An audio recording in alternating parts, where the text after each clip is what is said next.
Chapter 653. So she had said so much because she was waiting for him here.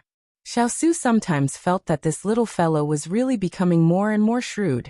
Did I agree to let Sui and the rest carry out this mission? Xiao returned to the first topic. Chu Qingyan was successfully choked. So you've decided on the leader too early? Xiao bluntly smashed her wishful thinking. You don't agree to this, you don't agree to that. What exactly do you want to do? Humph. Don't tell me you want us to have a fight and whoever wins will be in charge. Chu Qingyan felt as though she had been played by him, and couldn't help but put down her chopsticks, looking as though she was about to fight. But Xiao's cold gaze swept over, and she immediately put down her sleeves, picked up her chopsticks and buried her head in eating. As she ate, she was speechless and tearful. Had she been spending too much time with Sui and the rest recently, so she kept talking about picking a fight? It's not that I can't agree to it, but I have a condition. Hearing the first half of the sentence, before she could be happy, the second half came crashing over. Chu Qingyan suddenly understood how Sui, Ma Yan and the rest felt in the afternoon. It was simply retribution. What condition? She replied weakly. I will be there for your competition tonight. Xiao put down his bowl and looked into her eyes. Chu Qingyan was slightly surprised. You want to be the judge? Can't I? He asked back. Chu Qingyan touched her nose. I didn't say that I can't, but I want to mourn for them first. Xiao's expression turned serious because of her words. Qingyan, you must know that there is no wishful thinking in any mission. It's not enough to give it your all. You must have enough ability to undertake the corresponding mission. This is not only to ensure that the mission is completed successfully, but also to ensure that they can return safely. The world is so cruel. If you don't be cruel to yourself first, then once on the battlefield, the enemy will be cruel to you. It had been a long time since she heard Big Ice Cube say such things to her so seriously. She pursed her lips and felt that he was right. This world was really so cruel. She nodded heavily. I understand.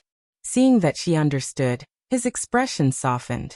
He reached out to stroke her head and said softly, I'm not forcing you to do anything. I just want you to understand some things so that you won't fall in the future. Sometimes being strict is more useful than being pampered. Yes. Her eyes curved into crescents as she smiled. However, as she thought of something, the smile in her eyes disappeared. Big Ice Cube, have you always treated yourself so harshly? Xiao smiled faintly. His tone was a little erratic. If you want to reach a certain height, you have to put in a certain amount of effort. This is very fair. His words made her feel a little distressed. Everyone only saw the Big Ice Cube's glamorous background and status, but no one knew how much hardship he had suffered behind the scenes. Tell me, what was the most difficult thing you encountered back then? She felt that although some things were already in the past, perhaps the pain in her heart would lessen a little if she spoke about it. Actually, after you experience it, you won't find it difficult when you think about it. He didn't think that there was anything to talk about in the past. He wasn't the kind of person who liked to complain. However, when he saw the little fellow's serious expression, his heart softened. He picked out an incident from his memory. I think there was a winter day when I was wearing a single layer of clothing. The master urged me to carry water in the yard. He had to fill 10 large water tanks. Carrying water in the winter? It was very easy to soak the clothes. Chu Qingyan exclaimed. How old were you at that time? When I was 6 or 7 years old. I don't remember clearly when I first started practicing martial arts. Seeing the little fellow's slightly moist eyes, Xiao suddenly regretted mentioning this to her. Chu Qingyan suddenly stood up. To his surprise, she put her hand on his head and stroked it like he usually did. It's all in the past. Fortunately, it's all in the past. She couldn't scold his master for being too harsh and doing such a thing to such a young ice cube, because she knew that the harem was a place that ate people without spitting out the bones. It was not easy for him to survive. If it weren't for his master's teaching, he wouldn't have become the big ice cube he was today. Although it had been many years and had become a thing of the past, she still felt sad for the 6 or 7-year-old ice cube. Xiao didn't know whether to laugh or cry at her actions. It was the first time that someone had done such a thing to him in such a way to comfort a child. However, after smiling, he felt more satisfied in his heart. At that time, no one could hug him with warmth. More than 10 years later, he was compensated. It was God's kindness. He pulled down her hand. His eyes were a little dull, as if he was lost in his memories. I remember Master once said that you don't know how strong a person's willpower is. Only when you grit your teeth and pass the hurdle that you feel you can't pass. The rest is nothing. Chu Qingyan nodded in deep agreement. Big Ice Cube. So when you threw me to Lu Guang and the others, it was to let me break through myself? It's true if you say so, and it's also not true if you say no. He hoped that she had enough ability to protect herself, but he didn't want her to suffer the hardships that he had endured. He couldn't bear it for her. Then let's wait and see. I feel that Jiangnan's fierce cavalry won't let you down. Chu Qingyan smiled. Night fell. Qingyuan Mountain. Everyone had already gathered. The night wind echoed in the valley, wave after wave. Everyone was silent, holding their breaths as they waited.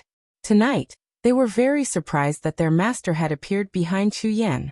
Chu Qingyan glanced at the people beside her, the corners of her mouth slightly raised. Actually, Big Ice Cube's appearance was a kind of encouragement for Su Yi, Ma Yan and the others, proving that they hadn't been abandoned. She turned her head and looked at everyone. She cleared her throat before speaking. Tonight's mission is very simple. I have a box in my hand, and inside it is an important treasure.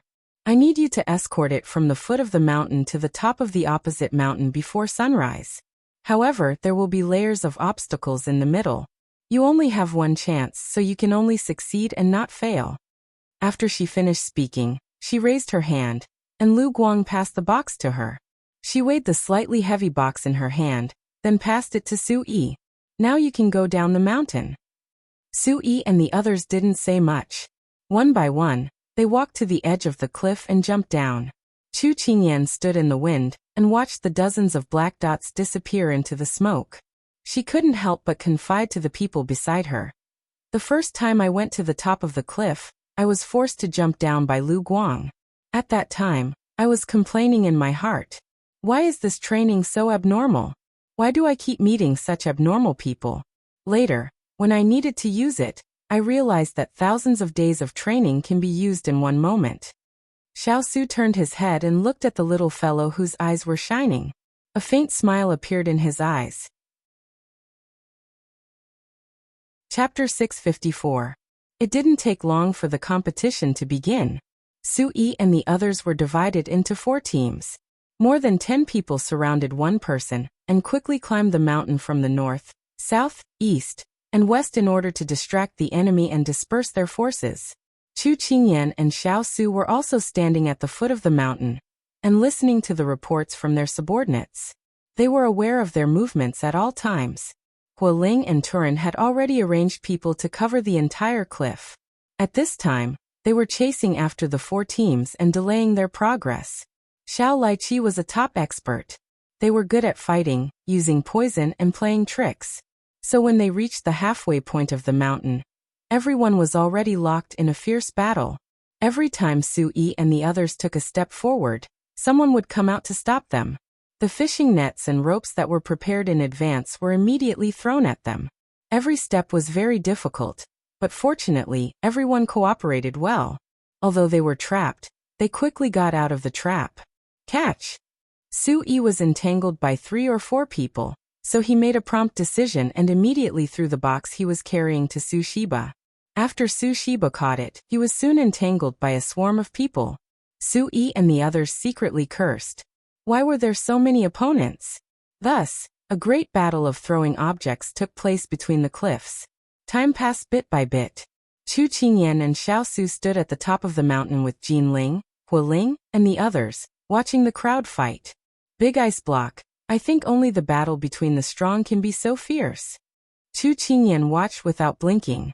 She never knew that in such a dangerous and steep environment, people could still fight to this extent. It really made her sigh in admiration. Young master, that's because you don't know what kind of inhumane torture we suffered when we were training under master. That's why we have today's ability. Hualing whispered in the young princess's ear. He lowered his voice as much as possible for fear that his master would hear it. A strict teacher produces a fine student. A strict teacher produces a fine student. Chu Qingyan rubbed her nose. It seemed that Xiao Laiqi's training at that time was still considered humane. She decided to take back the words she had ridiculed them in her heart. Towards the end, the mountain wind became colder and colder. Chu Qingyan felt as though she was about to be blown away by the howling winds. Unfortunately, the foot of the mountain was completely bare, and there was nothing at all. There wasn't even a tree that could shield her from the wind. What kind of place had she chosen? At this moment, a source of heat approached her. Then warmth surrounded her. Before she could even raise her head, she was wrapped tightly in a cloak. You should sleep for a while. The results won't come out so soon. I know best what kind of strength they have. A familiar indifferent voice came from above her head, but it was mixed in with the whistling cold wind, giving people a kind of gentle illusion. The cold air on his body was immediately dispelled, and his nose was filled with the fragrance of ink. He didn't need to listen to the voice, just the smell alone was enough to know who this person was. Why is your body so warm? Chu Qingyan felt that the temperature of his body was completely different from that of her own body. She couldn't help asking with a bit of envy. As soon as her voice fell, there was a slight vibration from his chest beside her ear. A voice filled with laughter sounded out. Did you forget that you can use your internal strength to protect yourself from the cold? She actually forgot such an important thing. No wonder Hualing and the others were standing in the wind with a relaxed expression. It seemed like she was the most foolish one. So she was looked down upon by this big ice cube again. But later on, she found that as long as she left this big ice cube and moved by herself, she would be as strong as a man. In front of him, she was all kinds of relaxed and silly. In the end, Yanluo gave her an explanation. Because in front of the person she cared about, she would feel a sense of dependence and naturally let down her guard. Go to sleep. Xiao Su did not plan on discouraging her anymore. He gathered his cloak and wrapped her inside, preventing the mountain wind from blowing in. Then what about you? She leaned on him and asked. Don't worry about me.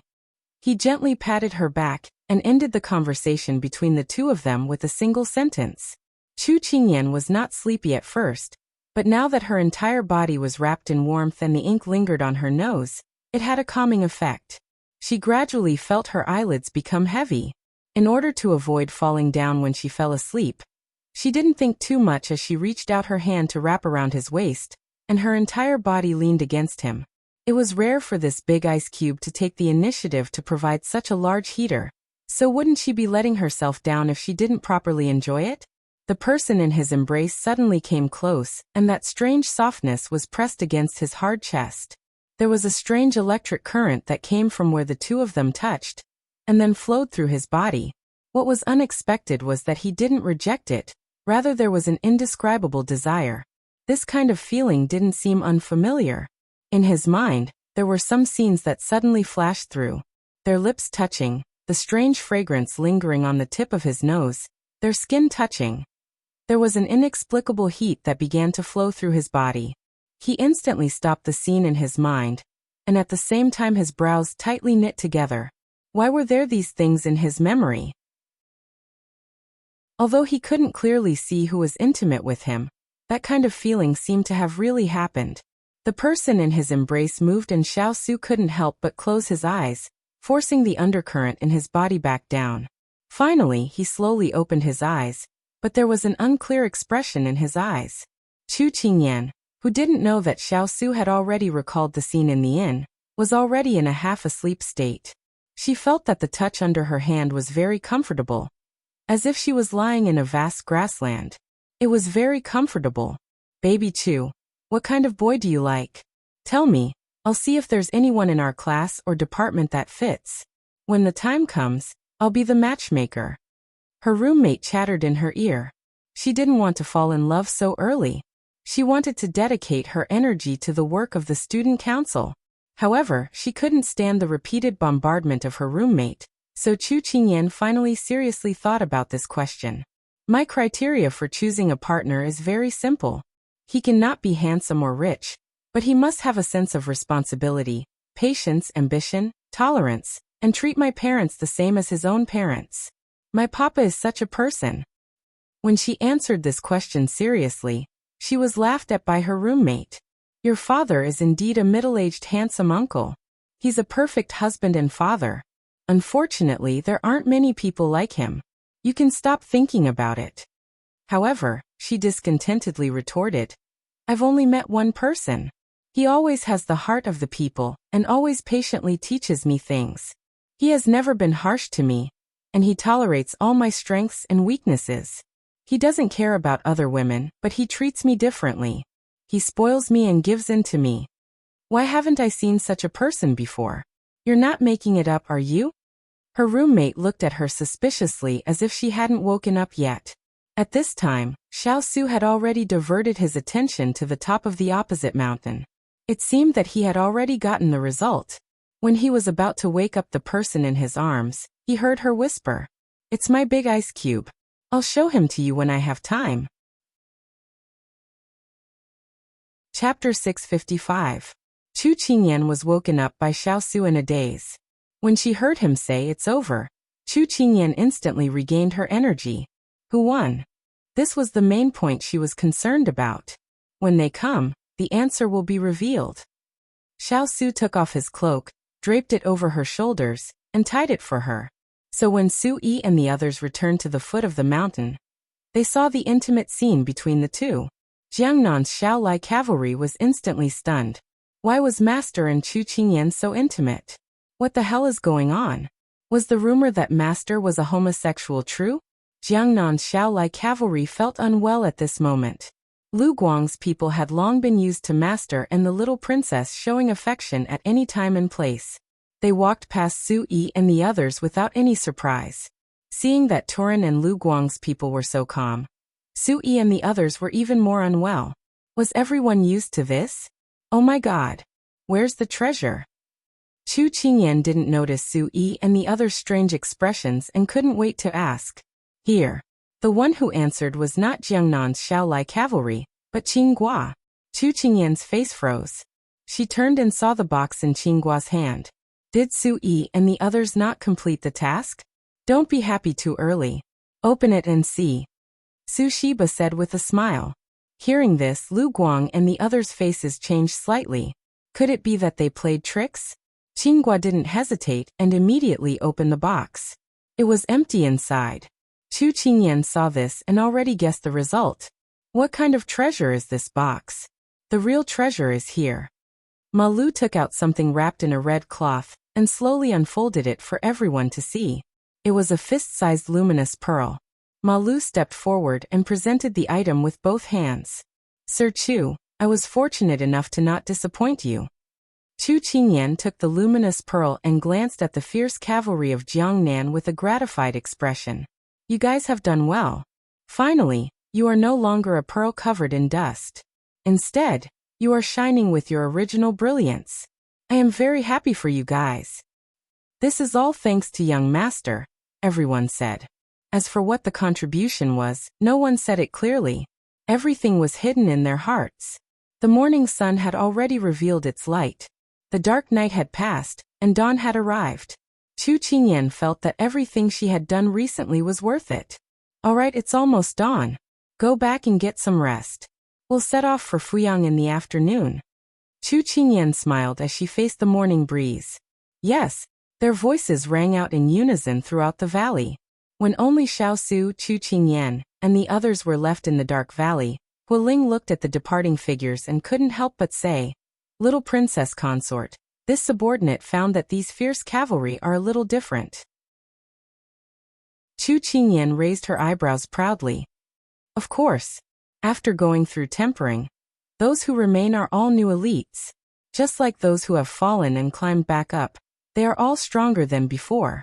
At this point, Chu Qingyan couldn't help but think of the past that Big Ice Cube had told her today.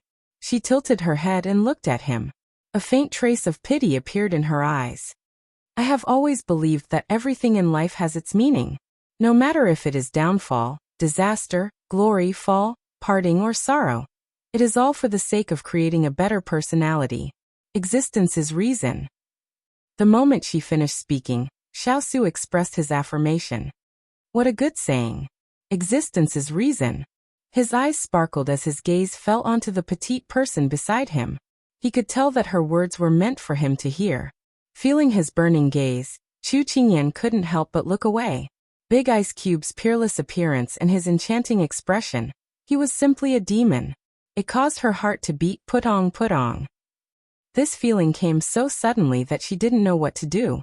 But luckily the collar of the cloak was high enough. When she lowered her head slightly, it covered her face and no one could see the red flush on her face. Then are you satisfied with their performance tonight? Am I qualified to be the leader? Chu Qingyan pursed her lips and decided to ask him for the chance to be the leader. Xiao did not directly reply to her, and changed the topic. Why did you set up this competition? Chu Qingyan was used to his jumping thoughts and answered without thinking. During this period of training, I found that their individual abilities were not bad. It would be no problem for them to do it alone. But usually when we go out on missions, it is a team battle. For example, this secondment, so I wanted to test their cooperation. In the end, they did not disappoint me. After saying that, she said proudly, "How is it? Did you find out that I am very smart? If you think I am smart, then let me be the leader. I will definitely complete the secondment." The person in front of him who was still pretending to be obedient after getting a bargain made Xiao feel an indescribable tenderness. He knew why she was so insistent on being the leader. Answer one of my questions and I will agree. Big Ice Cube, you are getting more and more long-winded. Chu Qingyan expressed her deep disdain. Xiao heard that and coughed softly, then turned to leave. Chu Qingyan saw that the situation was not good and immediately hugged his arm, holding him back. Okay. Ask me. 1, 3, even 10 questions will do. In a corner that she could not see, Xiao's lips curled up slightly. But when he turned to face her, the smile on his face had already disappeared.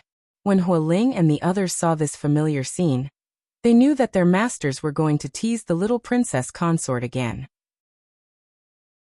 They tacitly turned and walked away. Masters, you can treat your subordinates like trees, stones or flowers. You can continue. Who did you say you were going to show me to? Xiao repeated what she had just said, then asked. When she first heard it, Chu Qingyan was confused. But when the Big Ice Cube reminded her word by word, the dream she had just had suddenly opened up in front of her eyes. Baby Chu, what kind of boy do you like? My criteria for choosing a partner is very simple. He cannot be handsome or rich, but he must have a sense of responsibility, patience, ambition, tolerance, and treat my parents the same as his own parents. My papa is this kind of person. It's a pity that there are not many people like this. You can give up on this idea. It's my Big Ice Cube. When I have time, I will take him to see you. Memories flooded her mind, and Chu Qingyan's expression froze.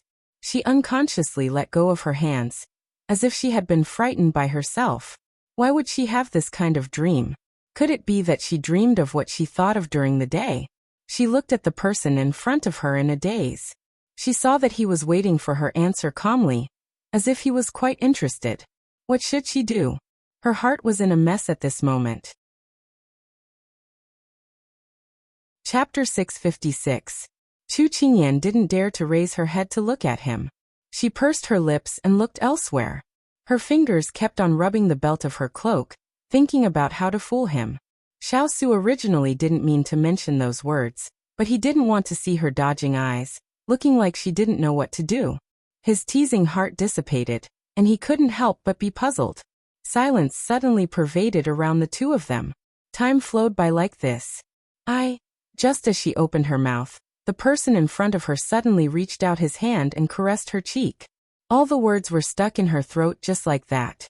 She raised her head in shock, and in a flash she met his gentle gaze. The matter of Fuyang's transfer, I'll leave it to you. The morning sun finally broke through the horizon, and the first ray of light fell. The light shined on the two of them, as if they were plated with a layer of golden halo. Suddenly, they couldn't see each other's appearance.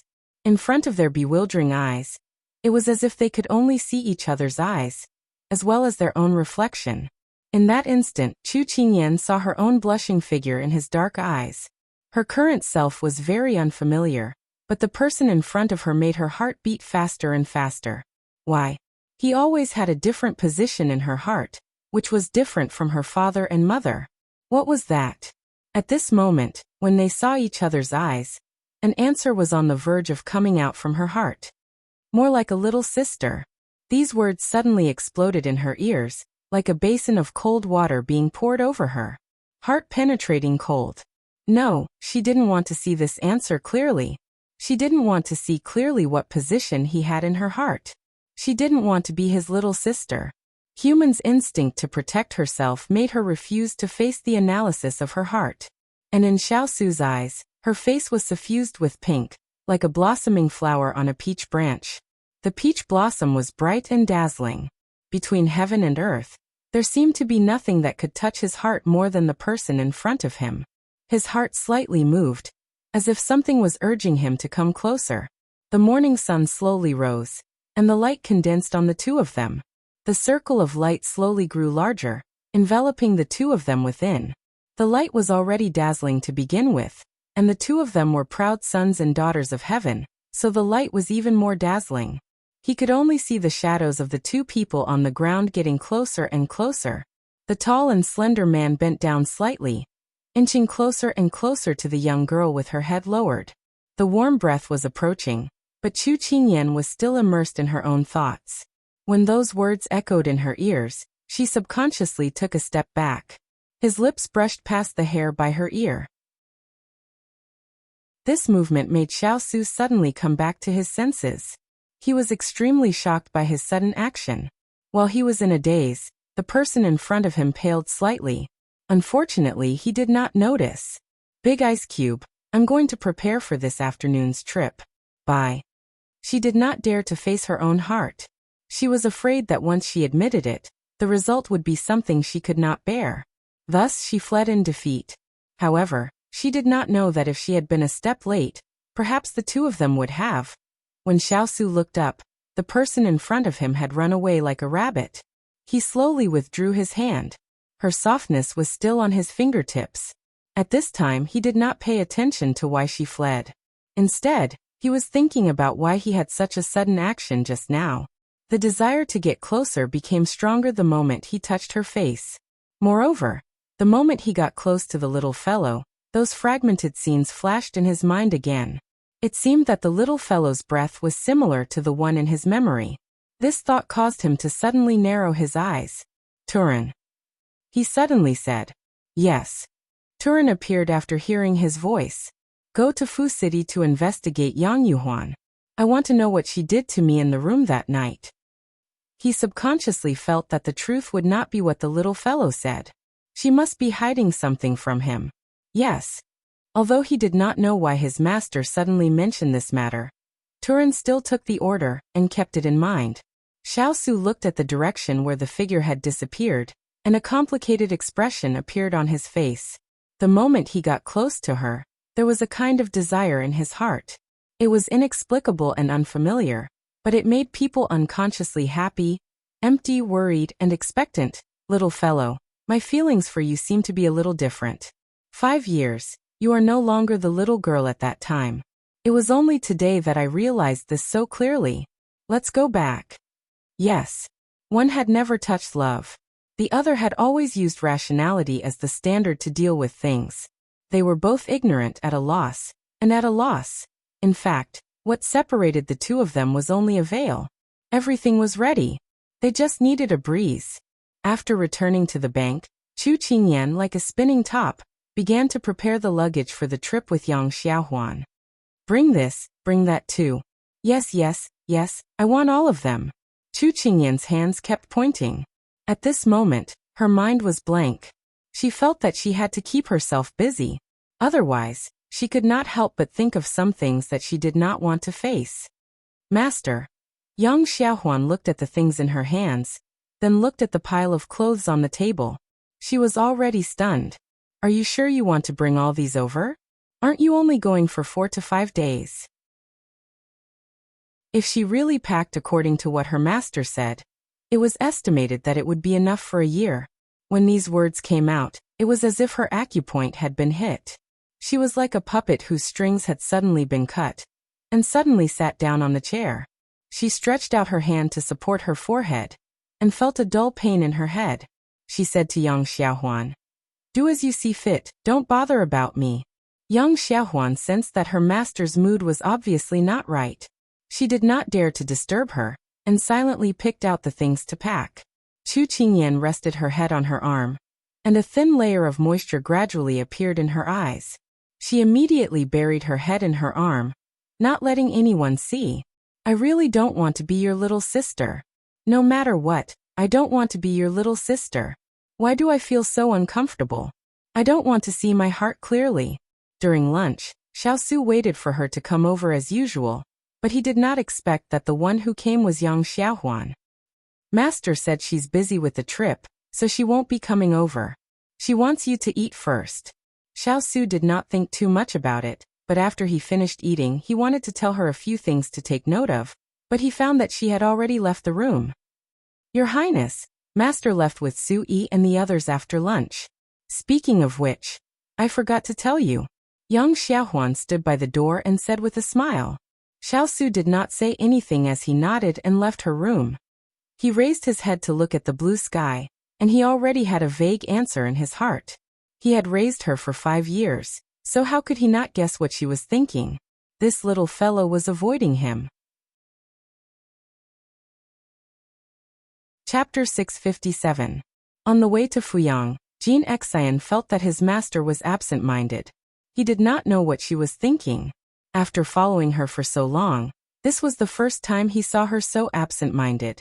"Master, we'll reach Fuyang City tomorrow." Jinqin pulled on the reins and said from the side. Chu Qingyan nodded. "If we speed up, we will reach Fuyang in a day. However, we will need 3 days to transport the money back to Jiangnan." "Then does young master need to rest for a night and set off tomorrow morning?" Sui asked. Chu Qingyan was amused.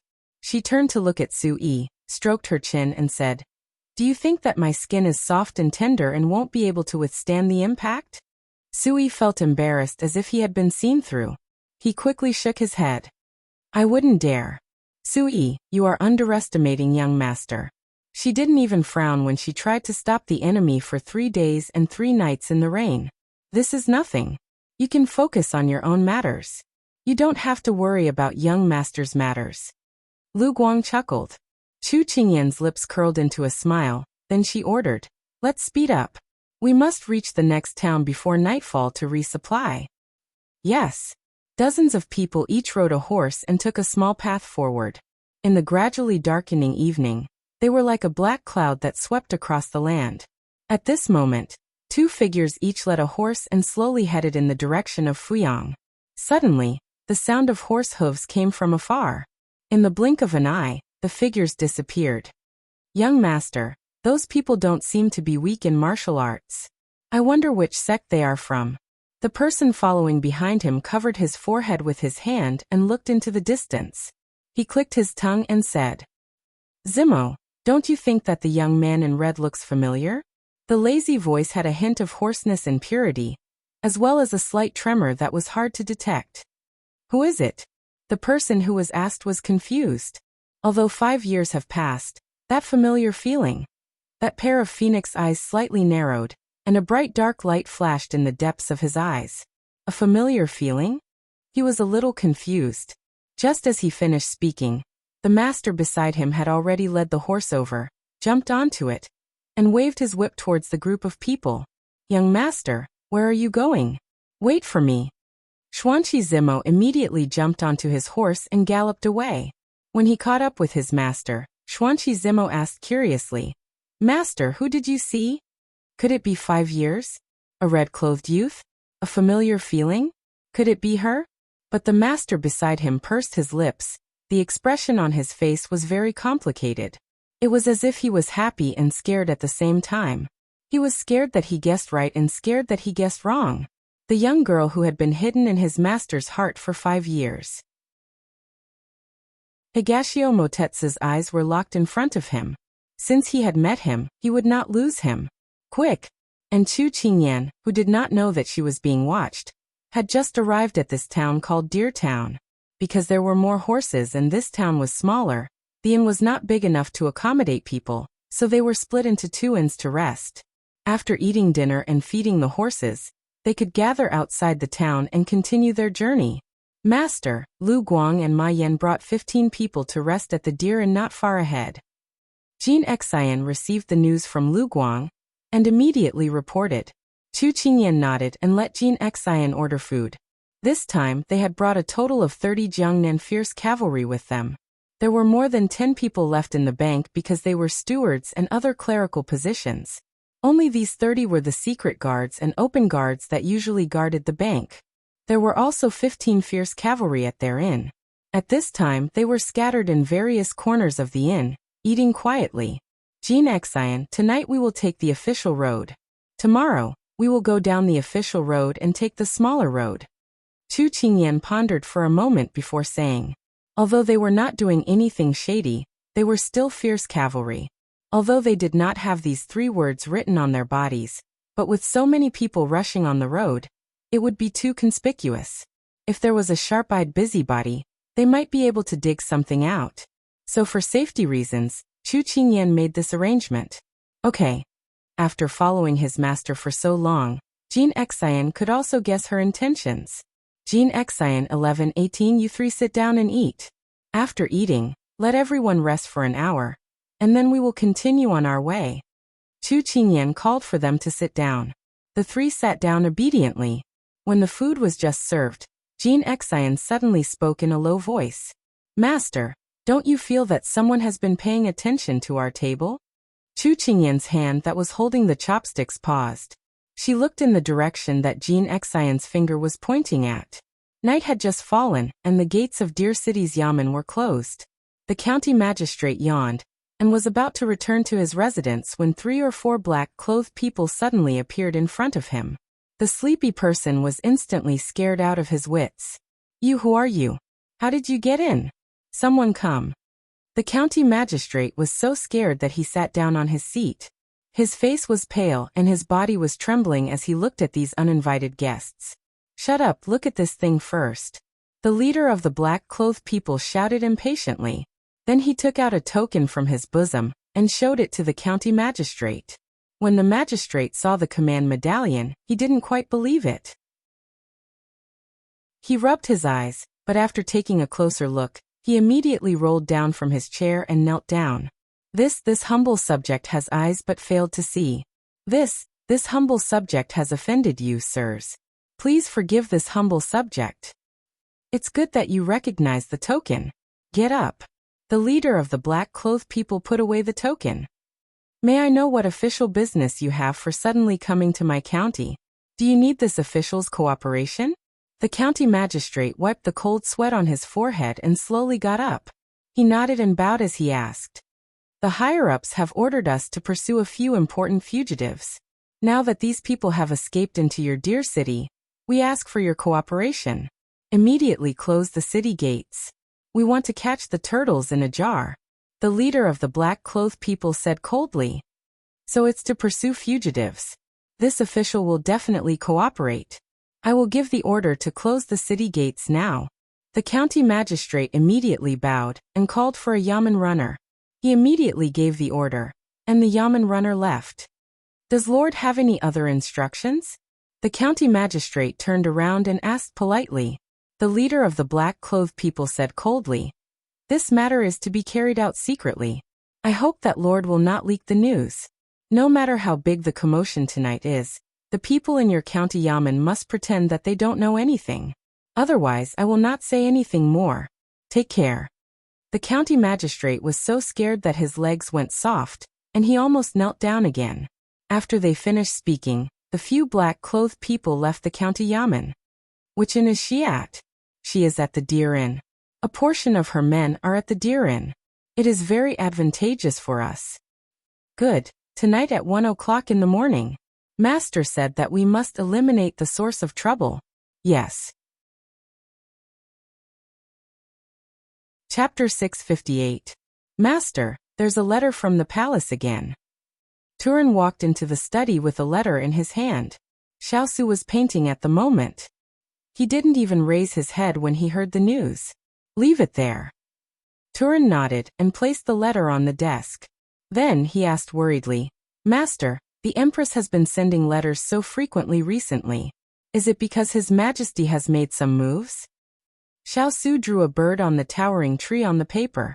His tone was indifferent as he said, Imperial Father's thoughts are nothing more than that. If there were any moves, we would already know. The border is in turmoil. Imperial Mother just wants me to return to the capital. Could it be that the Empress wants you to send troops to take command again? In the past few days, the conflict between Sichuan and Nansong at the border had become more and more serious. Although several riots had been forcefully suppressed, the resentment of the people had already formed. Nansong was holding back its anger. It was hard to say when it would explode. So Turin came up with this guess. Xiao Su's brush paused. Then he continued painting. Imperial Mother hasn't given up. If she could see the current situation clearly, she wouldn't be so worried.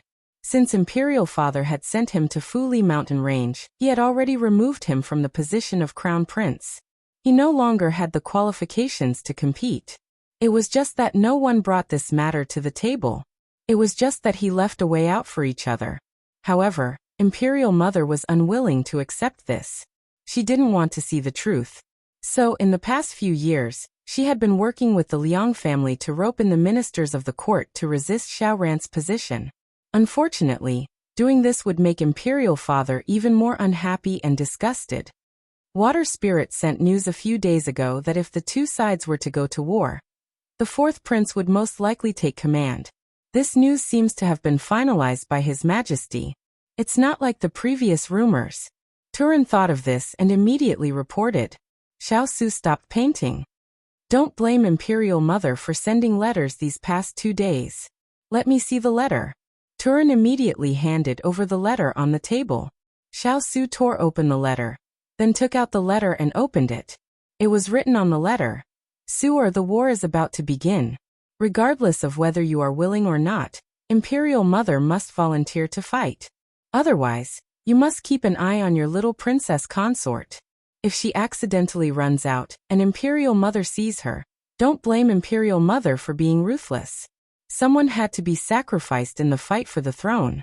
Seeing the last word, Xiao Su's face turned cold. Mother Empress had actually set her sights on Qingyan. Turin felt his master's aura turn cold in an instant. He was a little surprised. When he took the letter and read it, he understood why his master had changed. The Empress had always wanted her master to come forward, but her master had always ignored her, so she had no other choice but to use the young princess as a threat. The little princess seemed to have become his master's weakness. This thought made the earth spirit frown involuntarily. Master, the little princess consort went out today. Could it be that the Empress has already sent someone to take action? Xiao Su stood by the window with his hands behind his back. His eyes looked through the dark night and into the distance. Imperial Mother never uses peaceful means before resorting to force. So when the letter was sent out of the palace, the order had already been issued. You mean that when the letter arrived in Jiangnan, the Empress's people had already arrived? Turin was slightly surprised. Xiao Su's eyes turned cold. If my guess is right, they have already followed Qingyan. Master, should we send people to reinforce the little princess consort now? Turin was a little anxious at this time. It's too late. Xiao Su's expression turned cold in an instant. The evening wind blew into the room and blew up the ink on the painting. On the paper, the bird under the banyan tree was locked in a birdcage. The golden cage shone with a cold light under the sun. Breaking the shackles of one's wings was always selfish. Just like his Imperial Mother. In the Deer Inn, Chu Qingyan followed Jean Xian's gesture and saw 2 people wearing veiled hats eating at a table at the corner of the stairs. They were dressed like Jianghu people. There was nothing suspicious about them, so she retracted her gaze. Jean Xian, did you see wrongly? Chu Qingyan asked. Jean Xian took a few more glances, but didn't see anything unusual.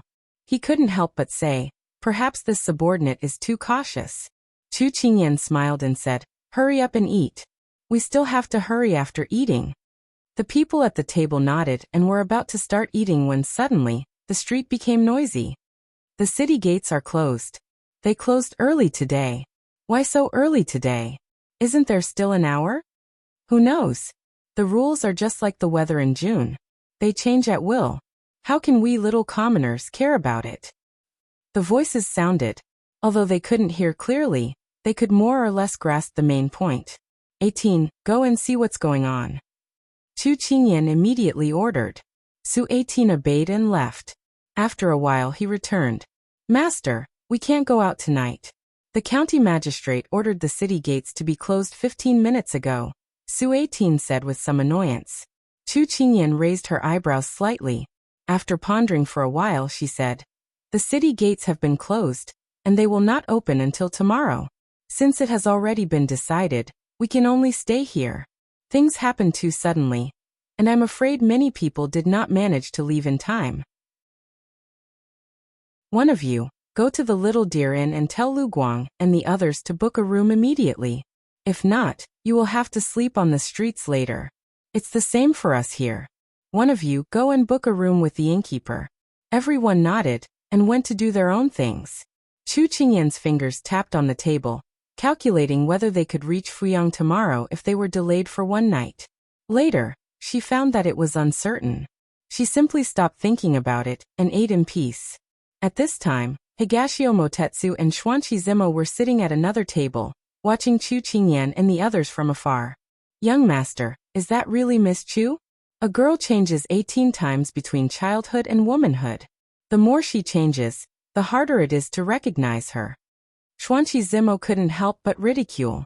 There's no mistake. It's her. Although 5 years had passed and her facial features had grown more exquisite, she had grown taller, and she had become more confident. However, the aura and small movements that belonged to her had not changed or disappeared with the passage of time. Xuanqi Zimo's heart skipped a beat. He suddenly felt proud of his little girl's achievements. It was a strange feeling, but he liked it very much.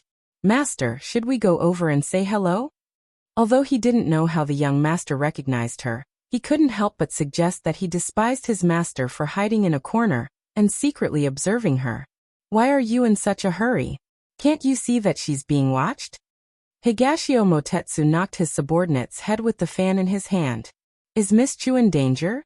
Xuanqi Zimo whispered. From the looks of it, that's the case. Higashio Motetsu's gaze swept across the several people wearing veiled hats in the restaurant. His almond-shaped eyes narrowed and his lips curled slightly. It seemed that the heavens were not unkind to him, creating such an excellent opportunity for him.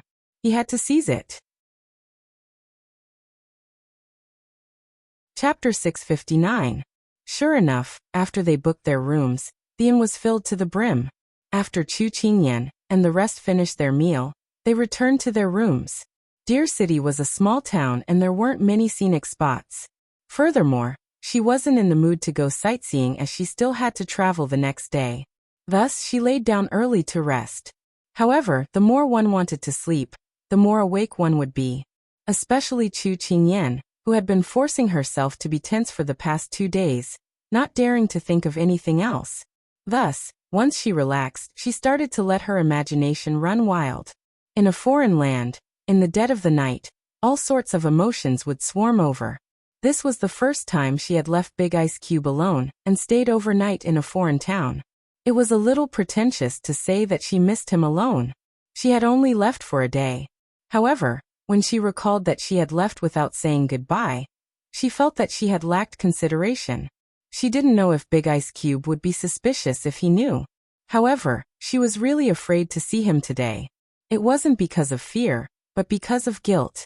This kind of guilt was very strange. It came from the depths of her heart, and was an unfamiliar emotion. She lifted the blanket and walked to the window. At this time, the moon was bright and the stars were sparse. The clouds were thin and the sky was hazy.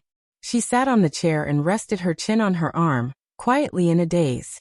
When Chu Qingyan was in the modern world, her life revolved around family and friendship. Her social circle was relatively simple. As for love, she had come into contact with it the most in novels. However, she had never thought that it would happen to her. Furthermore, she was resistant to the answer in her heart. Thus, that little bit of germination was tightly suppressed by her. However, she couldn't help but miss him.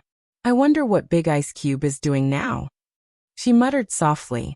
These words were carried by the night wind to the ears of the people on the roof. Higashio Motetsu's leisurely body was slightly stunned. Then he snorted in disdain.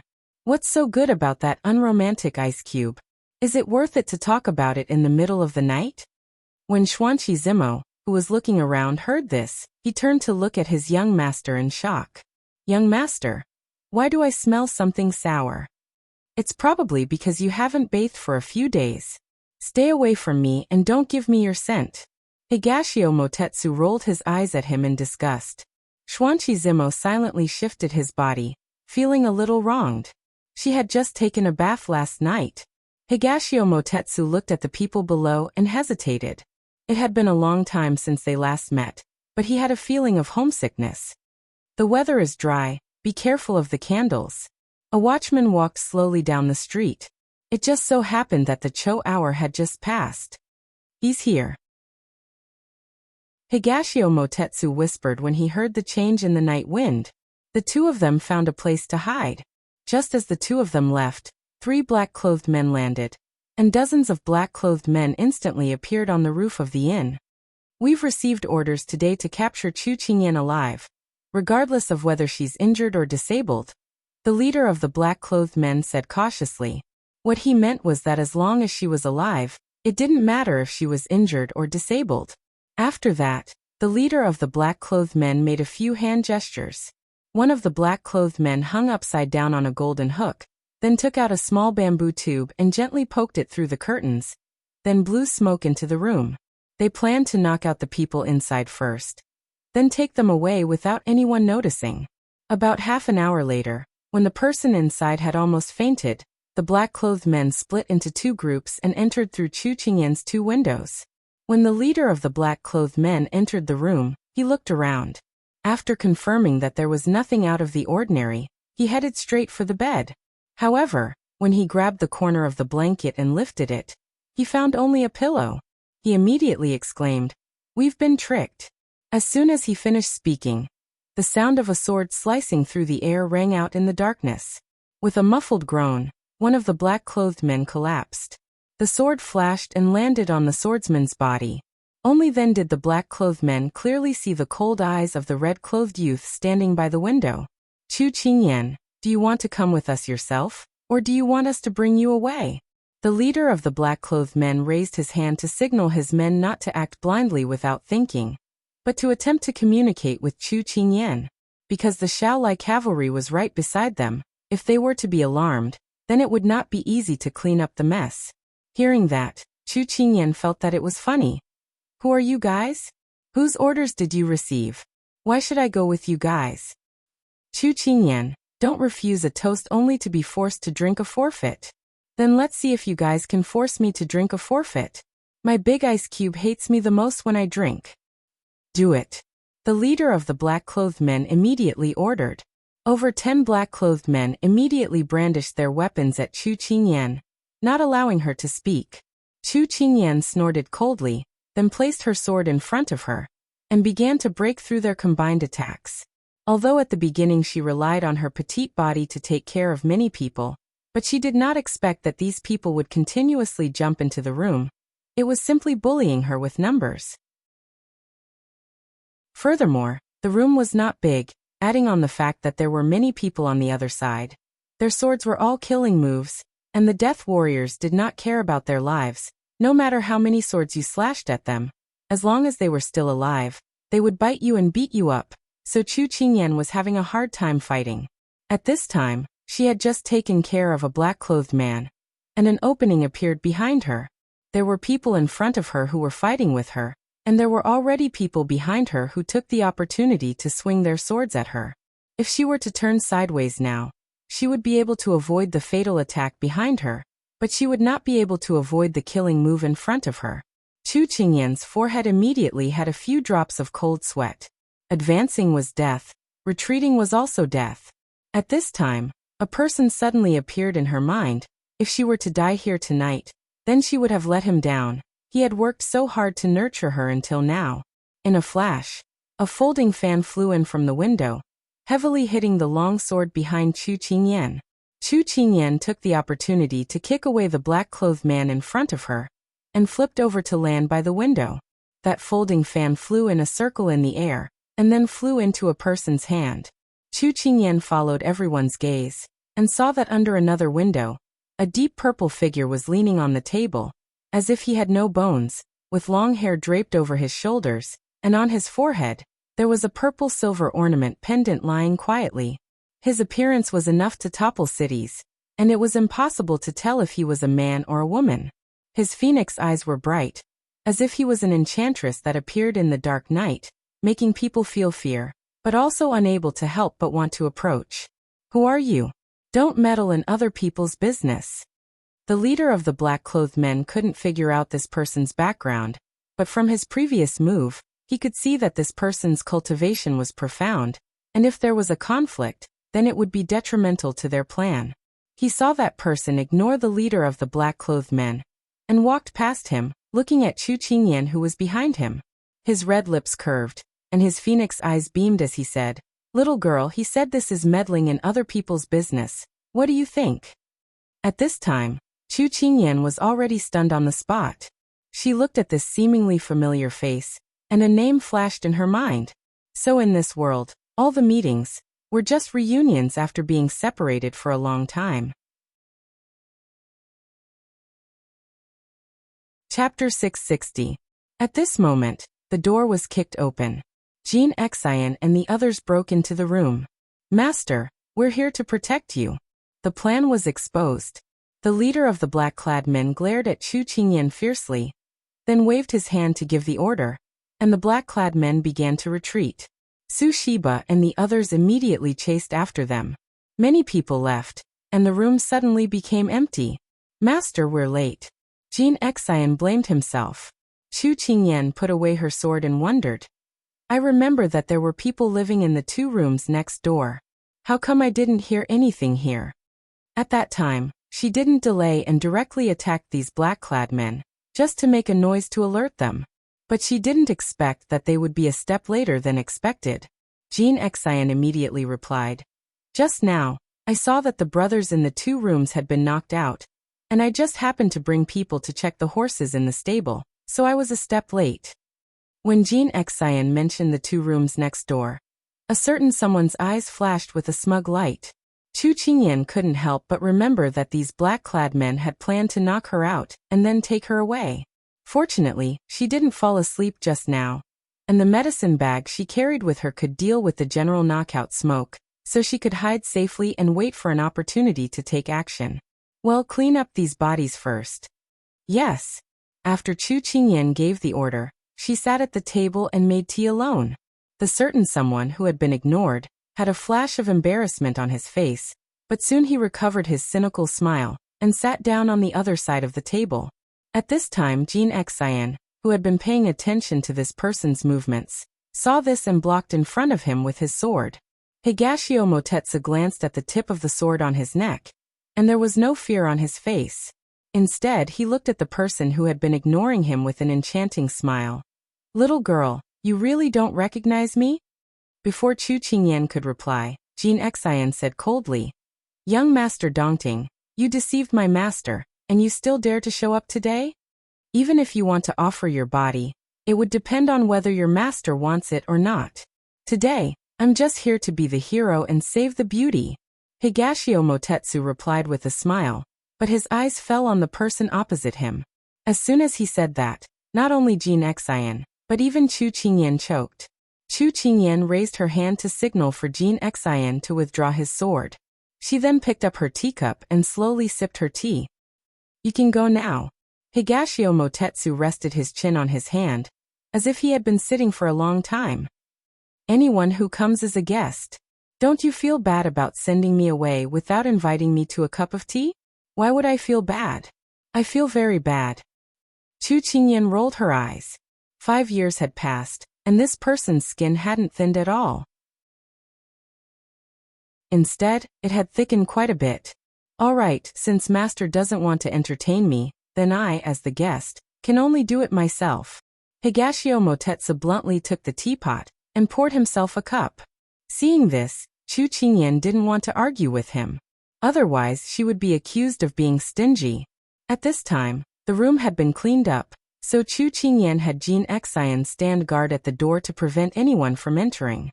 Thus, only Chu Qingyan and Higashio Motetsu were left in the room. The window sill was wide open, and the night breeze blew in. The smell of blood gradually dissipated, but the silence between the two slowly filled the room. Chu Qingyan drank her tea with an indifferent expression, as if there was no one in the room. Higashio Motetsu was originally smiling, but when he felt the alienation from her body, the curve of his lips slowly flattened. "Little girl, are you still holding a grudge over what happened in the past?" The hand that was drinking tea paused, and Chu Qingyan laughed at herself. "How would I dare to hold a grudge? Moreover, it's already been several years. Who would still remember that matter? It's just that I didn't see clearly." Hearing this, Higashio Motetsu's phoenix eyes deeply looked at her. "Little girl, what happened in the past, I don't have any reason to explain it, but I can guarantee that I never had any thoughts of hurting you. I know, you just want to get what you want from me. Now that you've gotten what you want, why bother to disturb my life?"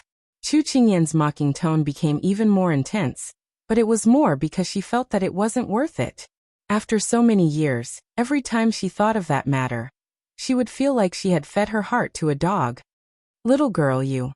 Higashio Motetsu, who had always been able to choke people to death with his words, was suddenly at a loss for words.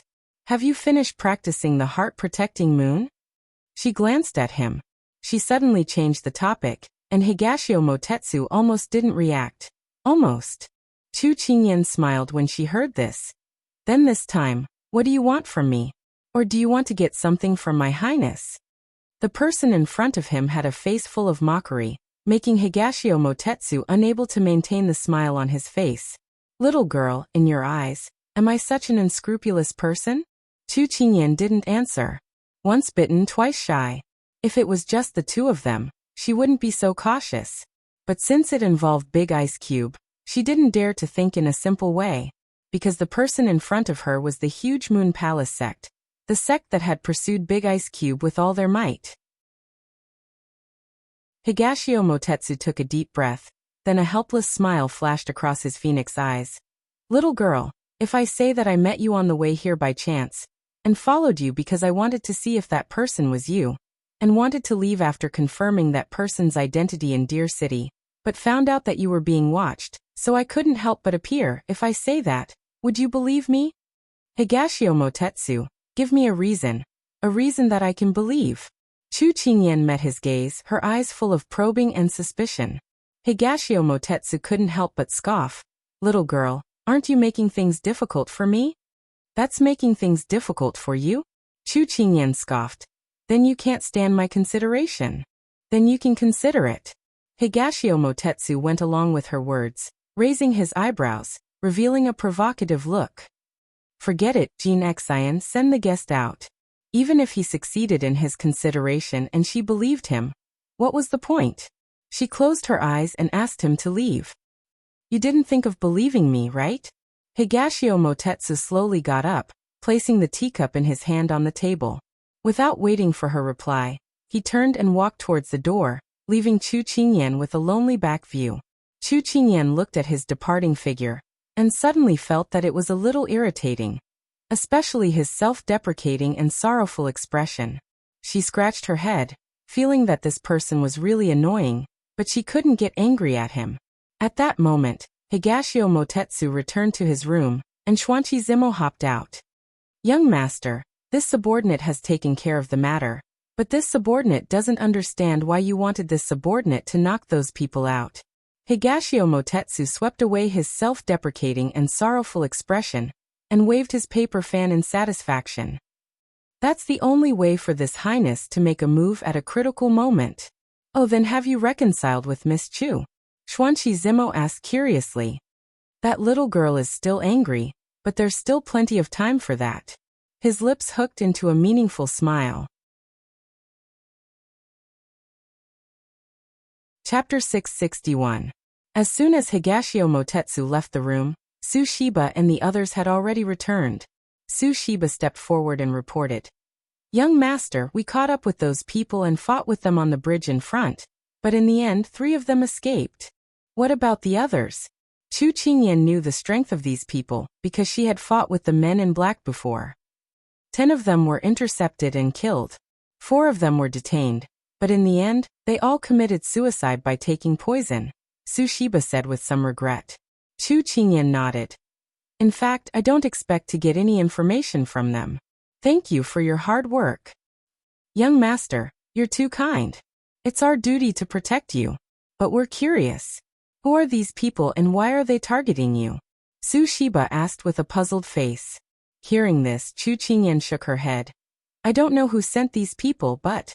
She recalled the men in black she fought tonight. The clothes they wore were bought from the palace, and the stitches were different from the ones in Jiangnan. So she had a vague answer in her heart. They should be from the capital. Jin Xian, Su Shiba, and the others looked at each other in disbelief. Su Shiba asked, Young master, did you offend someone? Chu Qingyan shook her head again. I've never made enemies, so I don't know who wants to kill me. Since you can't think of anything, young master, you should rest first. We'll take turns guarding you. Jin Xian said. Chu Qingyan smiled. It's okay. You've worked hard all night. Go and rest. We still have to hurry tomorrow. They won't come again after this one time. Go back to your rooms first. Although everyone agreed, they still tacitly took turns to guard her. Chu Qingyan knew, so she could only let them be. She lay on the bed, and her mind began to work at high speed. In the past few years, she had spent some time studying the characteristics of some famous assassination organizations, especially some of the more special symbols. So she could see that those people were not simply from the capital, but were sent by someone in the palace.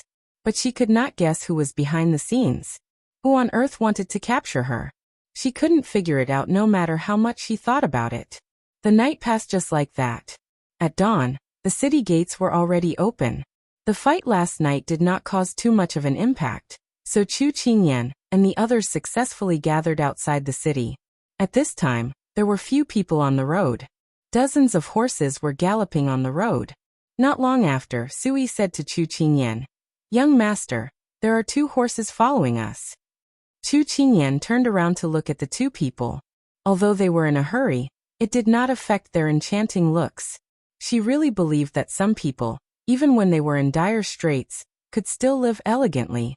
Compared to his wrinkled clothes, it was simply infuriating. Ignore them. Chu Qingyan snorted and focused on hurrying along. Since the young master said so, Sui and the others no longer paid attention to the people behind them. Young master, Miss Chu doesn't seem to want to talk to you.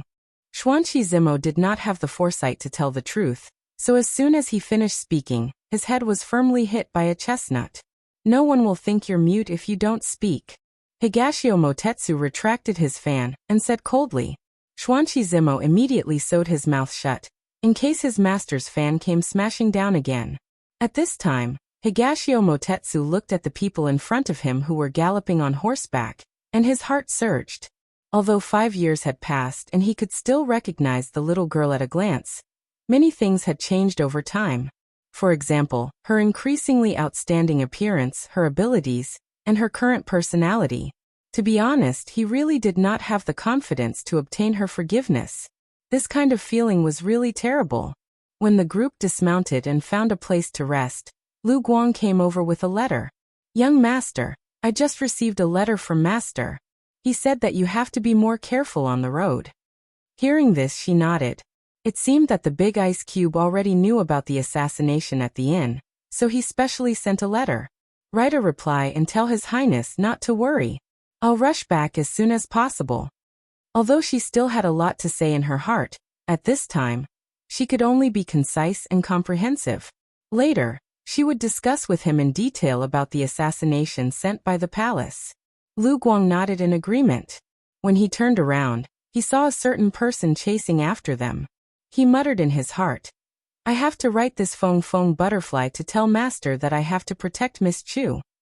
Just as Chu Qingyan picked up the dry food to eat, she looked up and saw Higashio Motetsu and his servant standing not far away.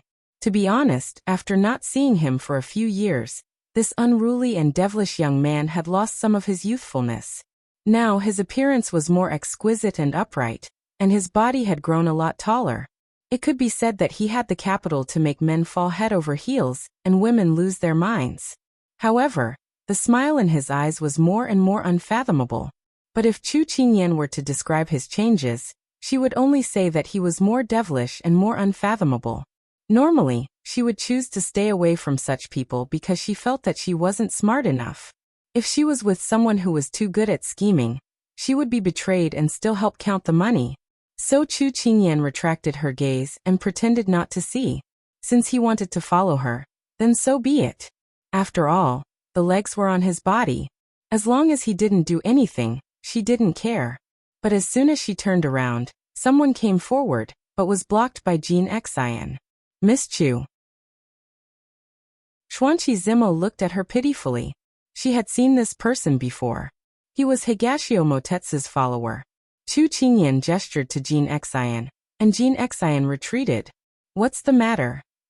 Xuanqi Zimo turned to look at his young master, then coughed softly and said shyly, Miss Chu, we left in a hurry today and didn't have time to prepare rations. What do you think?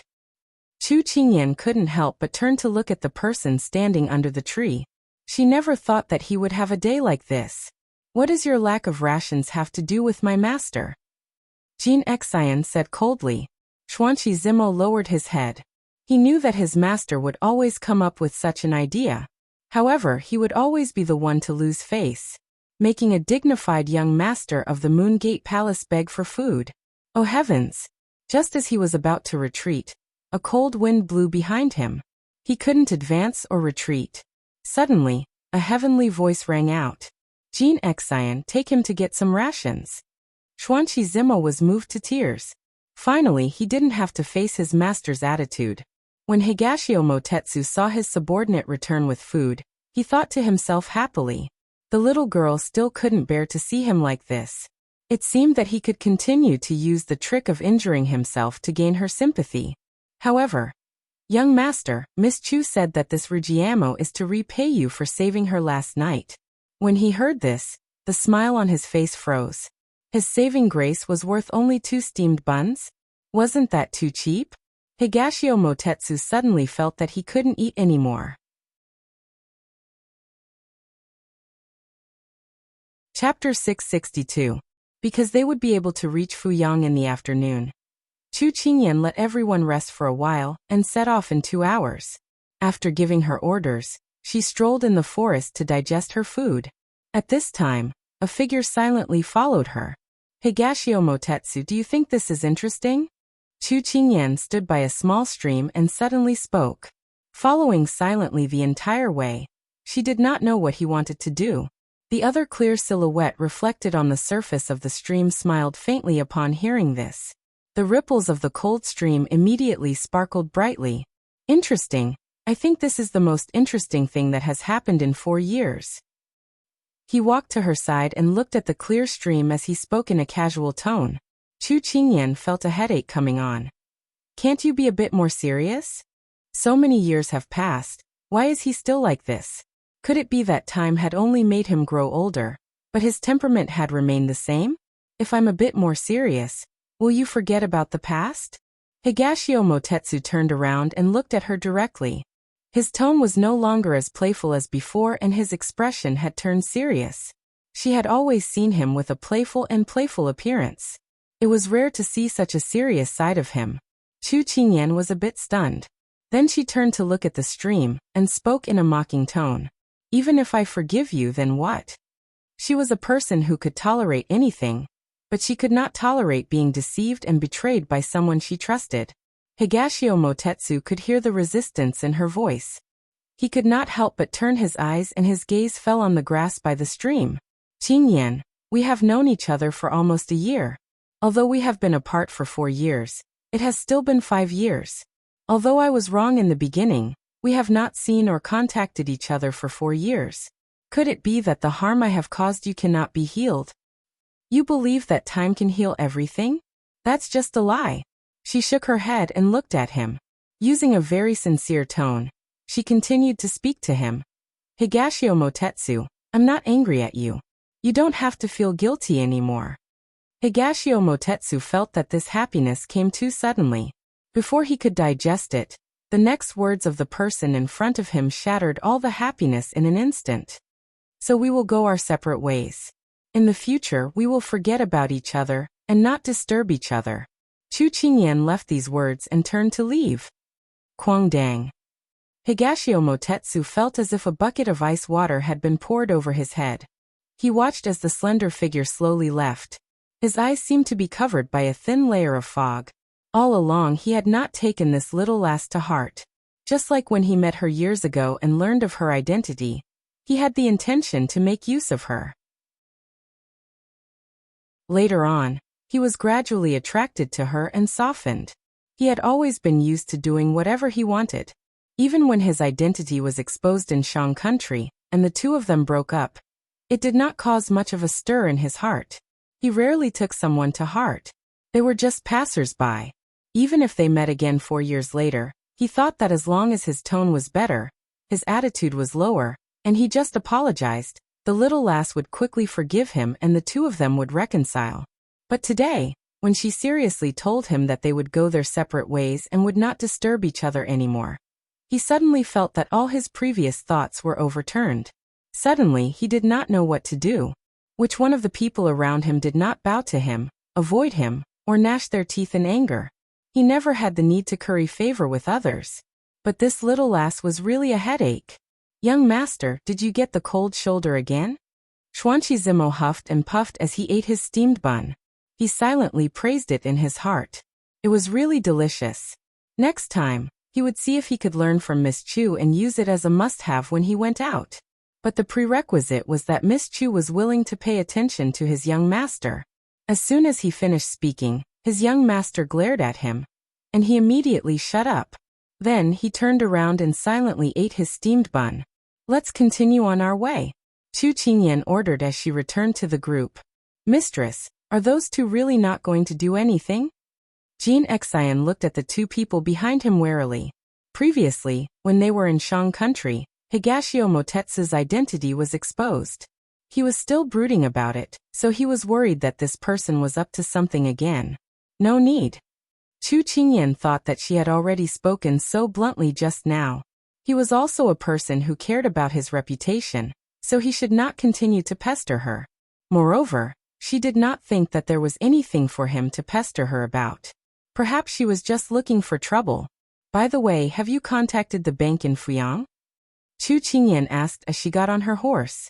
Yes, they have sent someone to pick us up at the city gate, Su Shiba immediately replied. Good, let's go. Let's reach Fuyang before the sun sets. Go. The group continued on their way. Jiangnan Su Family Bank. Xiao Su sat in the study, flipping through the account books that Chu Qingyan had Yang Xiaohuan organized before she left. Hua Ling stood in front of him with a face full of annoyance.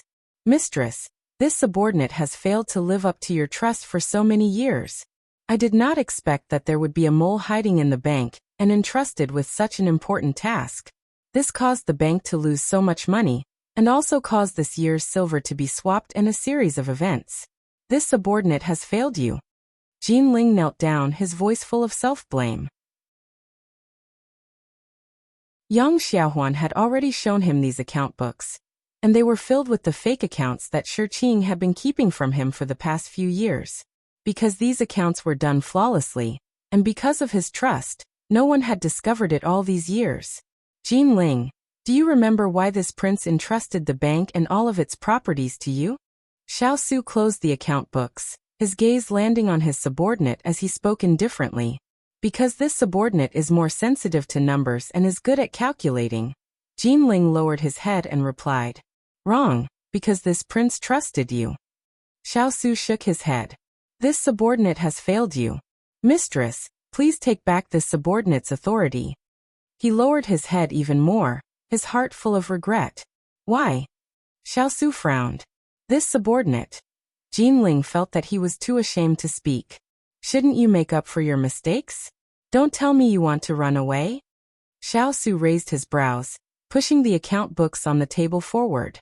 He said coldly, I'll give you half a month's time to sort out all the accounts and calculate the amount of losses. Jin Ling was stunned, his eyes watering.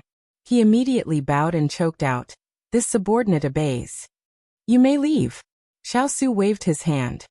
"Yes." Xiao Su looked at Jinling's back as he left, his mind replaying the little fellow's words. Everyone makes mistakes. If you give up after making one mistake, it's a little unreasonable. Only those who have fallen and climbed back up will remember more, and not make the same mistake again. They will also be more careful and conscientious in their work. They will also be more grateful and loyal. So in the way of managing people, it's more appropriate to forgive than to give up. He realized that his way of doing things was becoming more and more similar to her. Benevolence. This word had never appeared in his life before. But this was pretty good. Chapter 663. They hurried all the way and arrived at Fuyang before sunset. "Young Master Chu, I am the manager of the bank Louis. I have been waiting here for your arrival." A tall, thin, and shrewd-looking man led 4 or 5 servants to welcome them at the city gate. When he saw Chu Qingyan, he immediately bowed.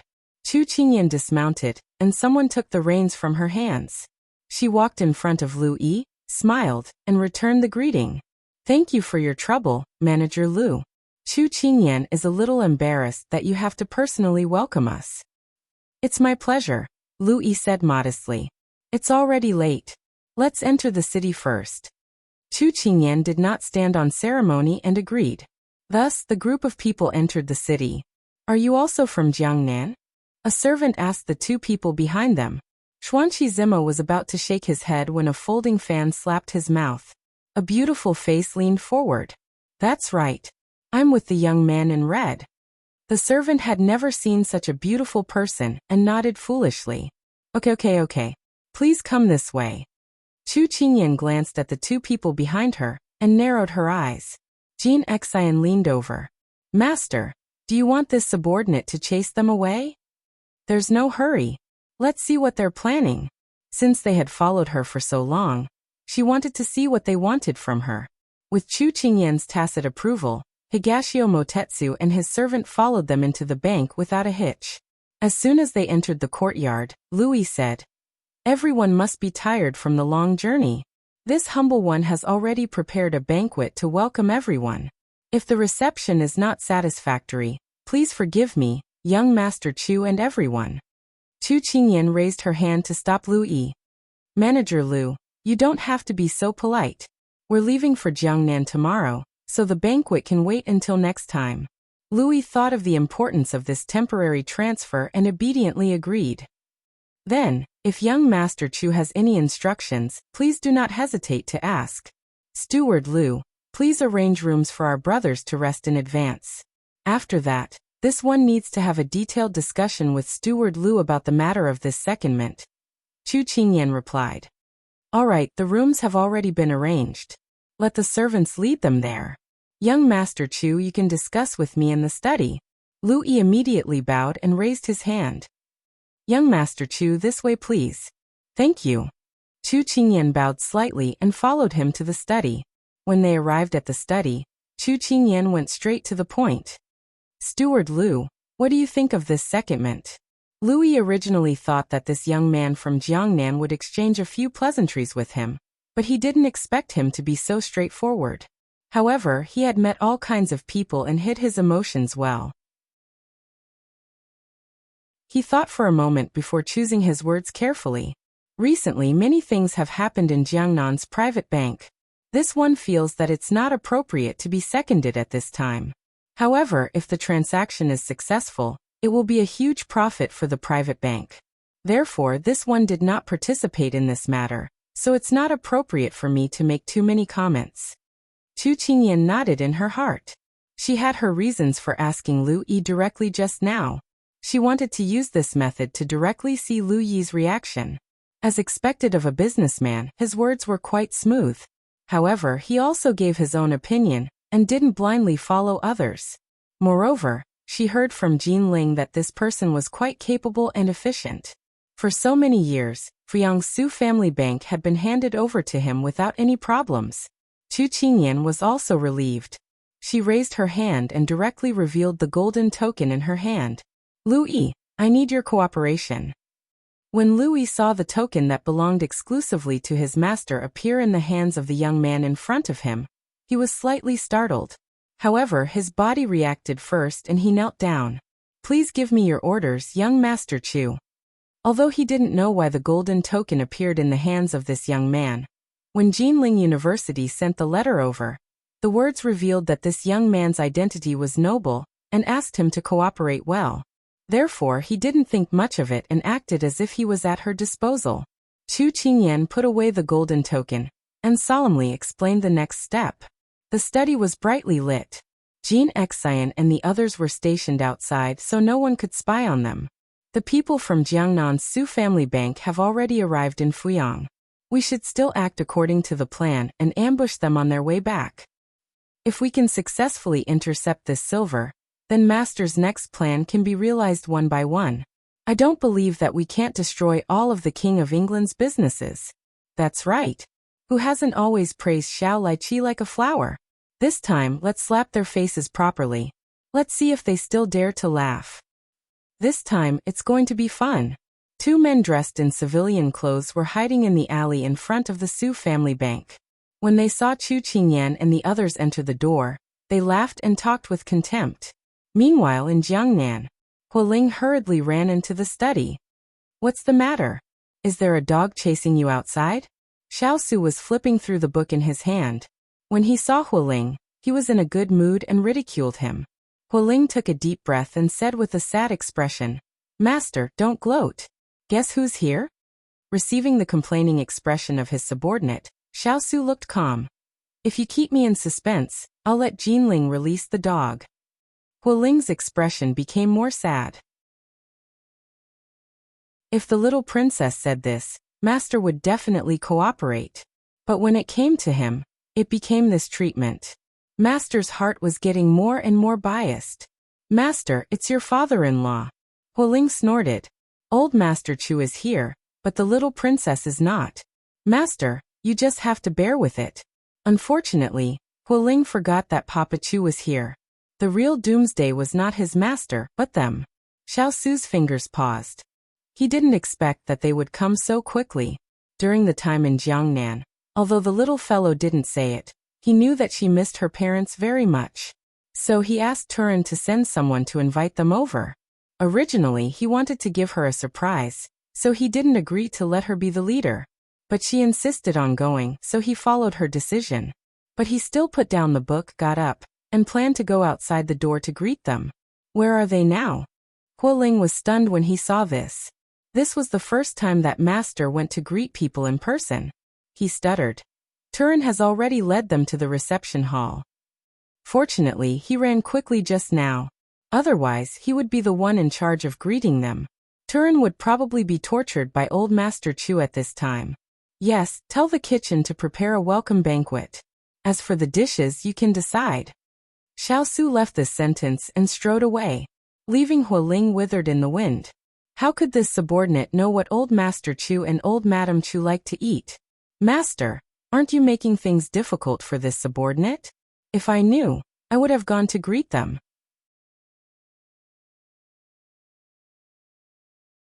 Chapter 664. By the time Chu Qingyan finished her conversation with Lu Yi and walked out of the study, the sky had already darkened. She followed the servant who led the way into her room. At this moment, she was still thinking about what might happen the next day. The moment she closed the door, she discreetly placed her hand on her waist and gripped the hilt of her sword. She looked in a certain direction and said in a low voice, "Who's there?" Just as she finished speaking, the room suddenly lit up. Chu Qingyan was not used to the sudden brightness, and could not help but squint her eyes. She saw a figure leaning against a pillar, looking at her hand movements with a smile. "You're quite alert." When she saw who it was, Chu Qingyan sheathed her sword. Her expression did not change much. She walked into the room and sat down. She poured herself a cup of hot tea and looked at him calmly. "Don't you feel embarrassed that the Moon Palace's young master barged into someone else's room at night?" Higashio Motetsu chuckled and sat down in front of her. He rested his chin on one hand and looked completely unconcerned. "The Moon Palace will be embarrassed, not me. Besides, I'm here to visit a friend." Don't put such a big label on me. You speak as if I'm your friend. Chu Qingyan did not give him any face. Higashio Motetsu shrugged and asked, say whatever you want. But aren't you going to ask me why I'm here? Chu Qingyan raised her brows. Dare I ask, young palace master, what brings you to my humble abode? He automatically ignored the mockery in her words. He raised his other hand and a bag appeared in front of her. I brought this for you when I went out for a stroll tonight. He pushed the bag forward. I know you haven't eaten anything tonight. Eat it while it's hot. With that, he stood up and prepared to leave. Chu Qingyan looked at the bag that was still steaming, and an inexplicable emotion surged in her chest. Higashio Motetsu. As soon as she said that, Higashio Motetsu stopped in his tracks. He turned back to look at her, his face still looking cynical. You're worried that I'll poison you? It's okay, I can try it for you. Chu Qingyan shook her head and looked at him with a complicated expression. You've been following me all this time. What's your motive? She had already said what she needed to say during the day. Unfortunately, it was as if he hadn't heard her, and was reluctant to part with her. She had originally intended to treat him coldly, but when he appeared in front of her again and again, she felt that such a big person was an eyesore even if she treated him as a block of wood. Coupled with his actions tonight, Chu Qingyan felt a headache coming on. Since that was the case, she might as well tell him frankly. I don't have any motive, Higashio Motetsu said with a smile in his eyes. Chu Qingyan didn't believe him. No one will be good to someone for no reason. Higashio Motetsu, you have a criminal record. Based on what you've done before, I can let Xiao Lai cavalry chase you out. But because of our previous relationship, I've turned a blind eye to your actions for the past few days. I don't care what your motive is, but this time I have a mission. I hope you won't disturb me when I'm doing my business, otherwise don't blame me for falling out with you.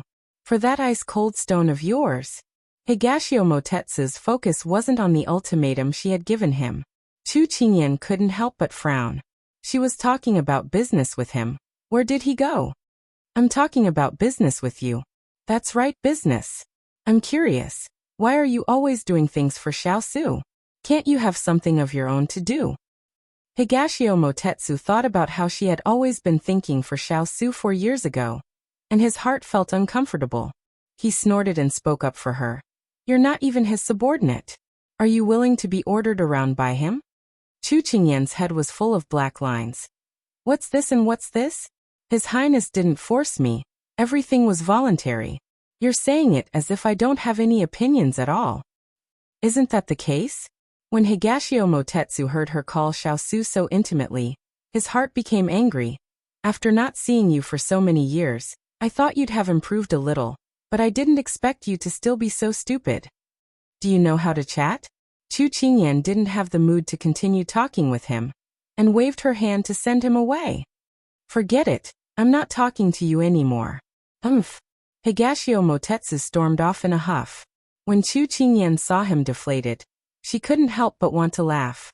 However, when she opened the paper bag and took out the deep-fried dough cake wrapped in oil paper, she suddenly felt a little upset. She remembered that she had only mentioned to him once that she liked to eat crispy deep-fried dough cakes. She didn't expect him to remember. She closed her eyes. If it weren't for what happened back then, she might have been friends with him. He was the first friend she had made when she first came to this world. What a pity. Her eyes reddened. Many times, she couldn't help herself because of the gap in front of her. In the courtyard of the Jiangnan Bank, there was a big table. This was in accordance with Father Chu's request. He said that he wanted to sing while drinking wine, recite poetry to the moon, and admire flowers under the moon. Xiao Su, Father Chu, and Mother Chu were sitting at the dining table. They hadn't seen each other for a few months, and Father Chu was nagging beside his son-in-law. Chucking onions, you don't know. Without you and Kai Kai in the house, there's no life at all. Blockhead is silly and always does things by himself. Xining, that silly girl, is always busy. They don't play with me. Daddy is so bored. Fortunately, Little Annoyance gave birth and gave Daddy company. Little Annoyance is very smart, much smarter than Blockhead. Oh right, son-in-law, Daddy brought them over. Look, aren't they very cute?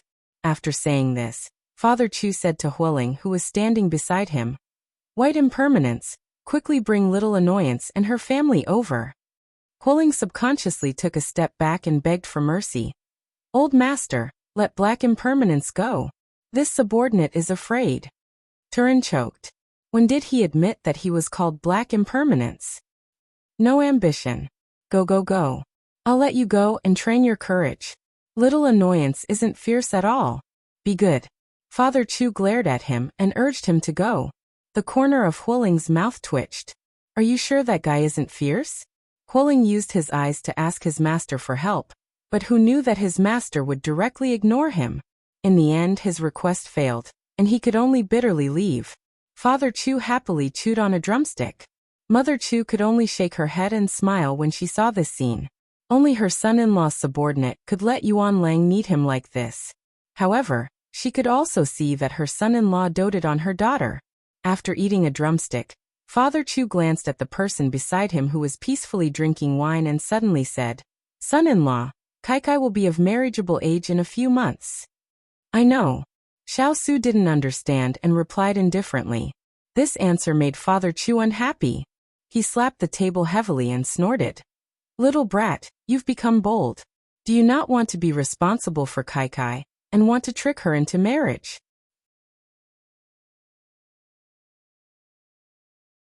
Chapter 665. Are you trying to trick me into marrying you? Mr. Chu's voice was loud and clear. His face was full of disappointment, as if he had been cheated of a few pieces of cake. As soon as these words were spoken, everyone was stunned, especially Xiao Su. He had just picked up a meatball, and because of his shock he slipped and bounced a few times on the table, fell to the ground, and rolled a few times before finally coming to a stop. Just like Xiao Su's mood at the moment, it was fluctuating and tumbling, but it was suppressed by his strong self-control. Did you misunderstand something? It was the first time he had lost his composure at the dinner table, but Xiao Su was very calm.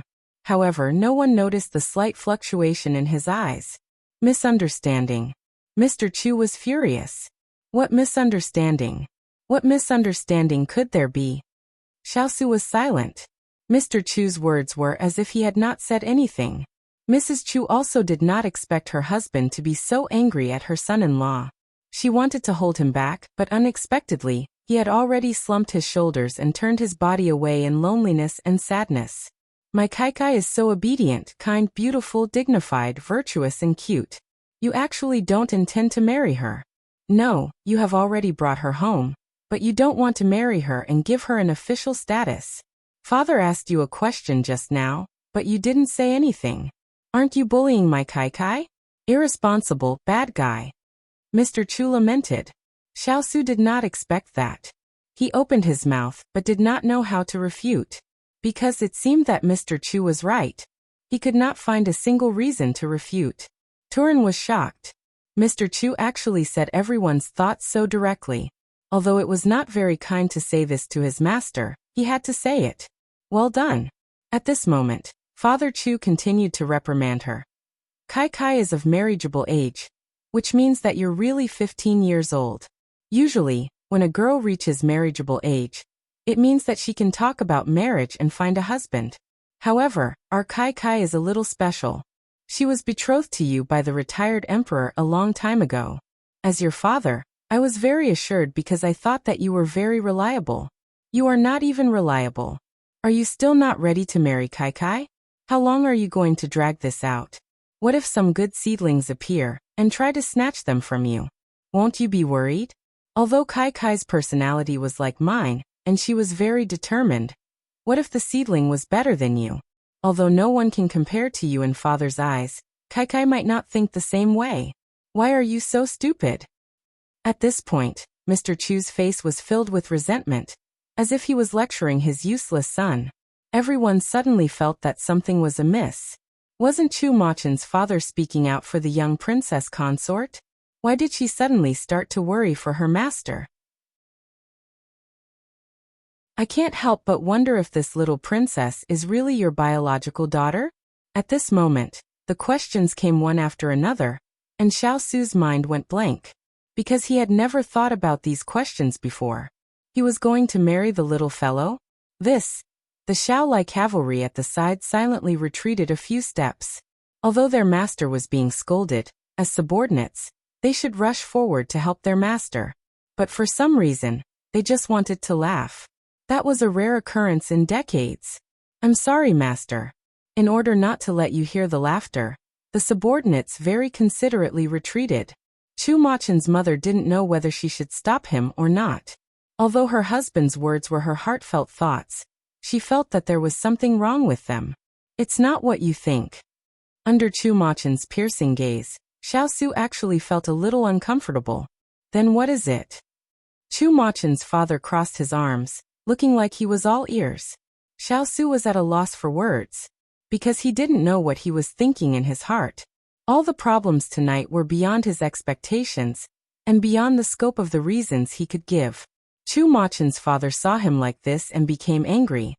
Look at you, you're not young anymore. At your age, other people's children are already enough to buy soy sauce. Why don't you have any awareness at all? Look, Xiaonuan has already given birth to 3 babies. Hualing just happened to come over with a big white ball and 3 small white balls. Chu Machen's father immediately pointed at the 4 for him to see. Xiao looked at the big one and 3 small ones with a hint of surprise in his eyes. These were rare snow wolves, and their fur was so pure that it was even rarer.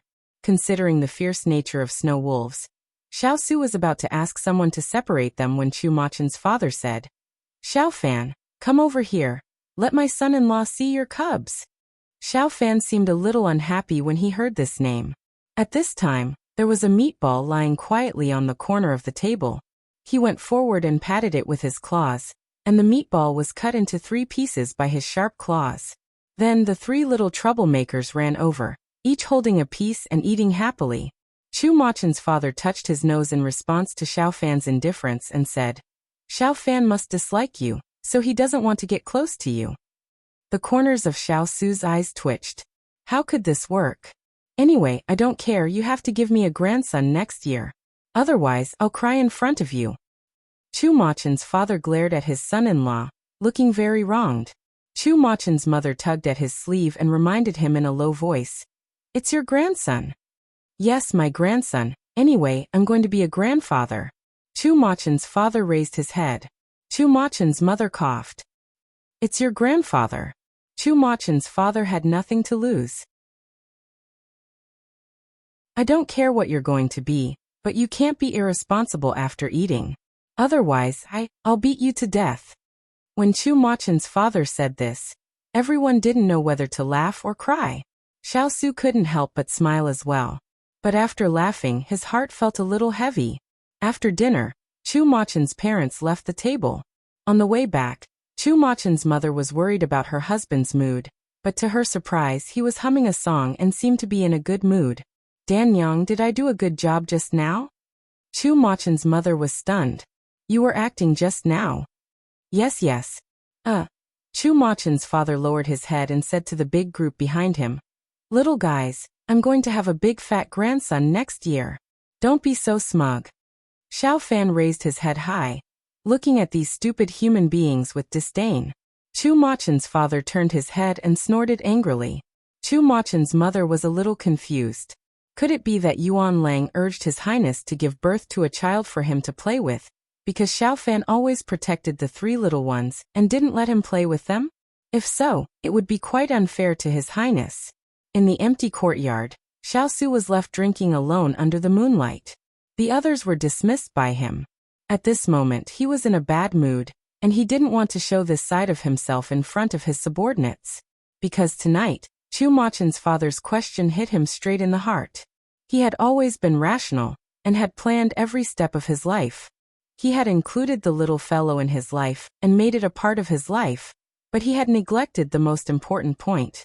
And this point happened to be brought up by Chu Machen's father tonight. In what capacity would the little one continue to participate in his life?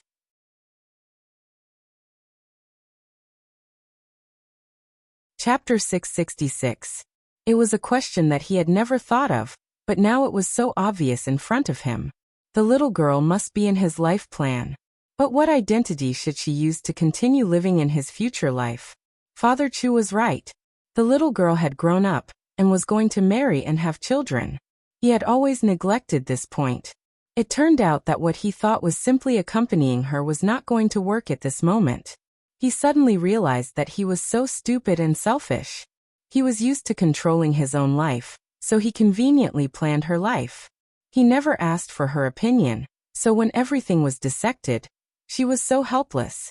It could be said that this feeling was so confusing and even infuriating. At this time, he took the little girl's identity seriously. She was the princess that his grandfather married to him. She was his lifelong companion. Perhaps it was because the two of them had met at the wrong time, so he had always treated her as a child. Even though 4 years had passed, she was still a child in his eyes. So marrying the little girl and becoming his wife was something that he had never thought of. But from today on he could not avoid this problem. Otherwise it would be unfair to the little girl. When Xiao Su drank a cup of wine, Turin quickly walked into the yard. Master, the carrier pigeon followed by the carrier bee has found its whereabouts. It's Prince Yi's mansion in the capital. He stopped pouring wine and then continued to fill it. Xiao Su put down the wine pot with a cold look. 3 years ago, the third brother moved out of the palace and was given a Prince Yi's mansion by his father. Master, the third prince framed you back then, causing you to leave the capital.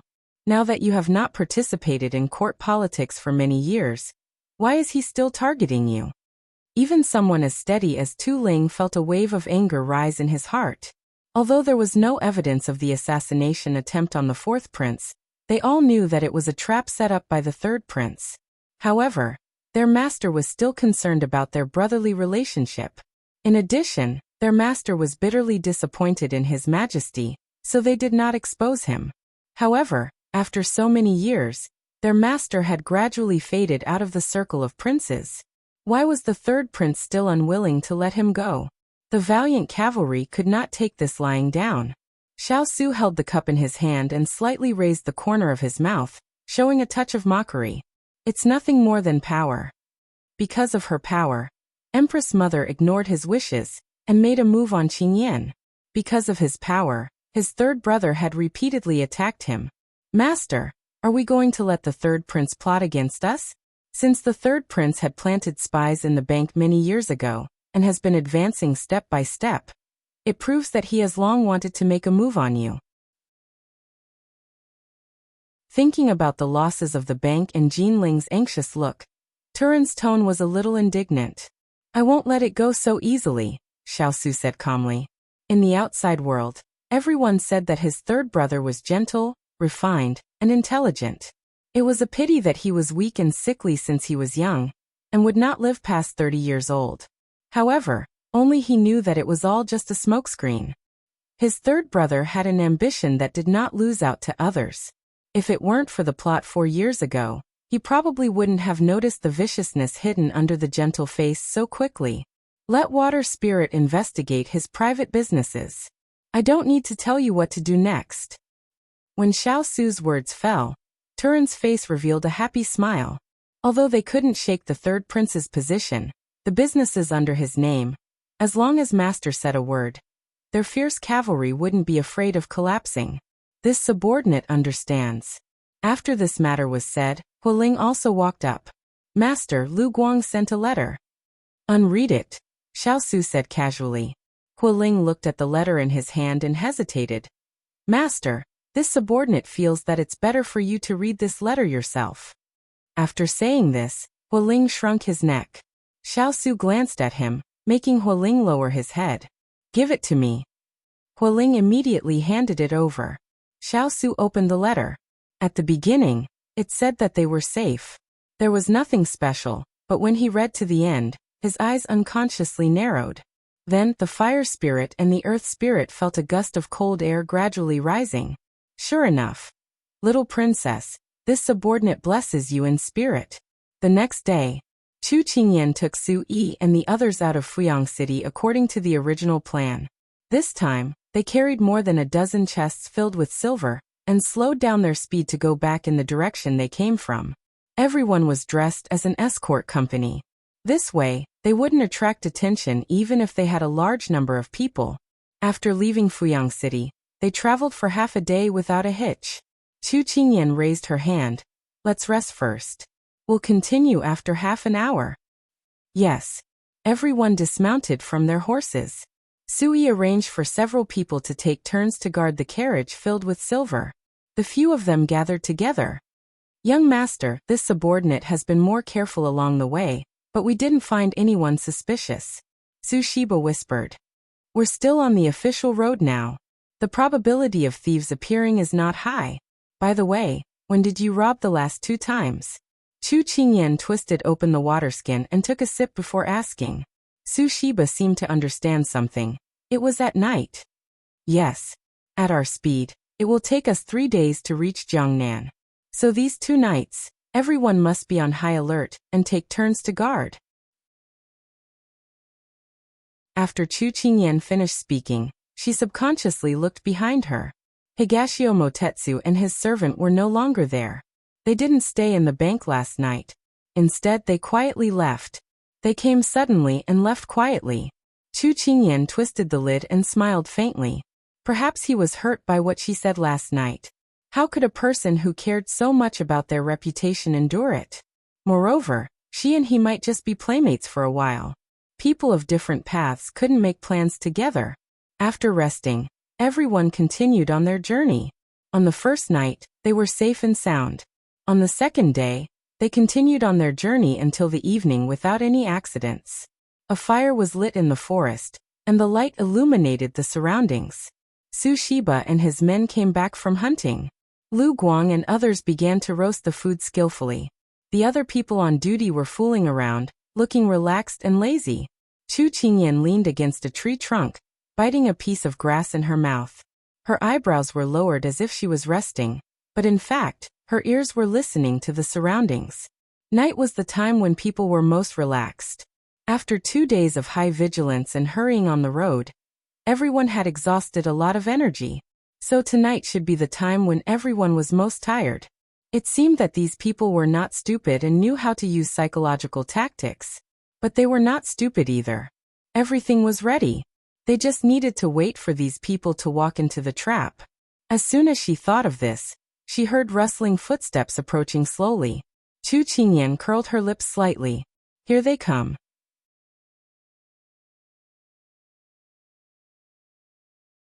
Chapter 667. The fire was sizzling. The aroma of wine and meat drifted through the forest with the evening breeze. The atmosphere was relaxed and carefree. At this moment, dozens of men in black surrounded them from all sides. Hand over the silver and we'll let you live, one of the men in black said loudly. Chu Qingyan stood up straight and patted the dust off her body. She looked a little playful. You're finally here. The men in black looked at each other. One of them said, It seems that you want to do this the hard way. We have some fine wine here. Would you like a jug as a reward? As soon as he finished speaking, the jug in Su 18's hand flew out and smashed at the person who spoke.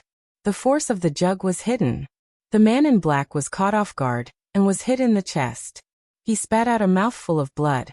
This move was undoubtedly a declaration of war. Attack. The men in black started to fight. Chu Qingyan looked at the men who were fighting and turned to ask Su Yi. Can you recognize them? The voices of the 2 men who spoke just now are very familiar. And the martial arts of these men are very similar to those of the previous 2 groups. Su Yi observed for a while and replied. Chu Qingyan saw that he was rubbing his palms together and couldn't help but laugh.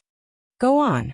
Get back at me for the 2 times I humiliated you before, with interest. Yes. Su Yi was like a runaway wild horse. He immediately drew his sword and joined the fight.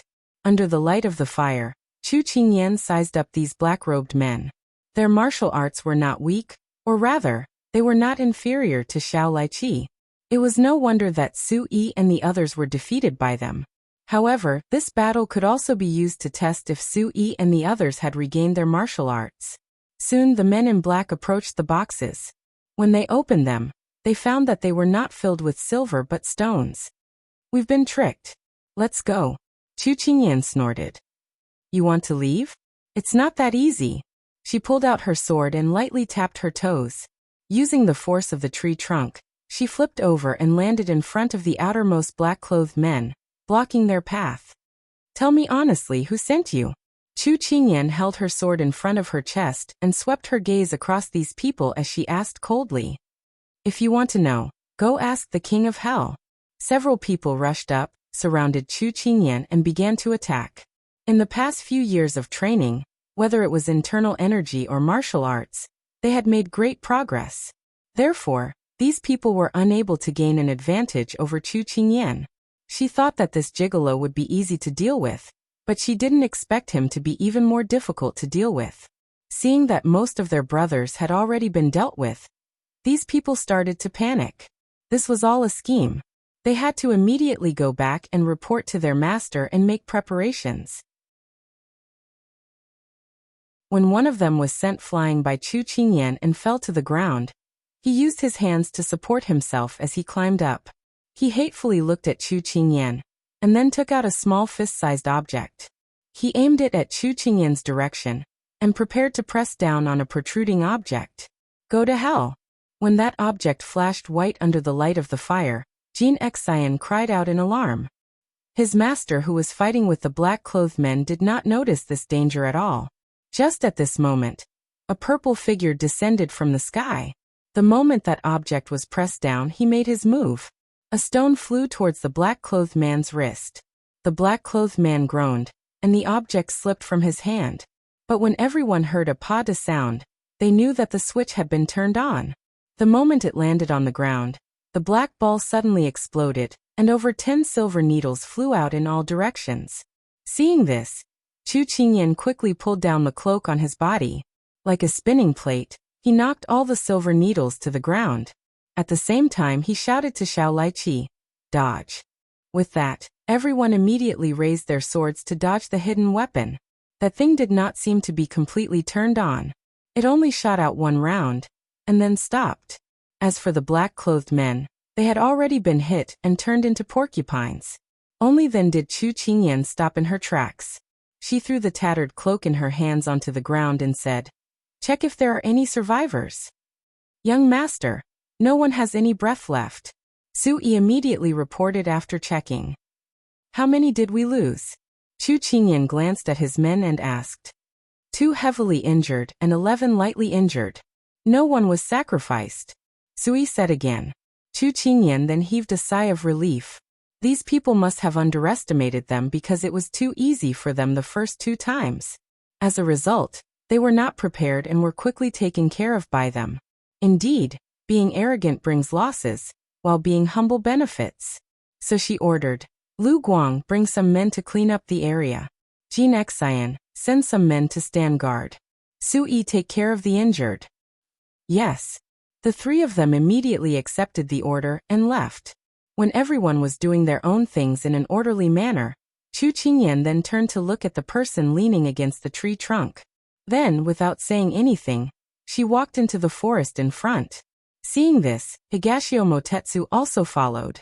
In the depths of the forest, Chu Qingyan stopped and turned back to look at him. He stopped 3 steps away from her, and looked at her with a puzzled gaze. The person in front of him had a devilishly handsome appearance. When he was serious, he was like a jade tree. When he was teasing people, he was frivolous. When he was innocent, he looked easy to bully, but he was actually a sly fox. Sometimes Chu Qingyan really felt that she could not see through this person. For example, when he saved her just now. "Let me ask you, why did you save me?" Her gaze was locked on him, trying to find some clues from his expression. Higashio Motetsu smiled. "I wanted to save you, so I saved you. There's no reason." Chu Qingyan narrowed her eyes, obviously not very satisfied with his answer. "Dongting, I'll ask you one last time. What is your motive for approaching me this time?" "There's no motive. If you believe me, then believe me. If you don't believe me, then I can't do anything about it." Higashio Motetsu also stopped smiling and looked at her with a sincere gaze. Even though his words were casual, the anticipation in his tone could not be concealed. Chu Qingyan pursed her lips. The night breeze blew past the 2 of them, ruffling the corners of their crimson robes and their dark purple tassels. She suddenly remembered everything from the past. She had always been angry at him for lying to her, but after saving her twice, The resentment that had accumulated over the years seemed to have dissipated a lot. Some things gradually became clear in front of her eyes. When she had a high fever, if he had not sent her to the door of the medical center, perhaps she would have already died. The big ice cube's life was hanging by a thread, but he sent her away without telling her. If he had not told her, perhaps she and the big ice cube would have been separated forever. Also, the whereabouts of the last two herbs, he had brought her to the Blue Manor to dig up the information. She looked at him deeply, and he looked back at her with a calm expression. There were faint traces of a smile in the corners of his eyes. Sometimes, when someone gave a rose, the fragrance would not last long, but the scar that was given would always be remembered in the heart.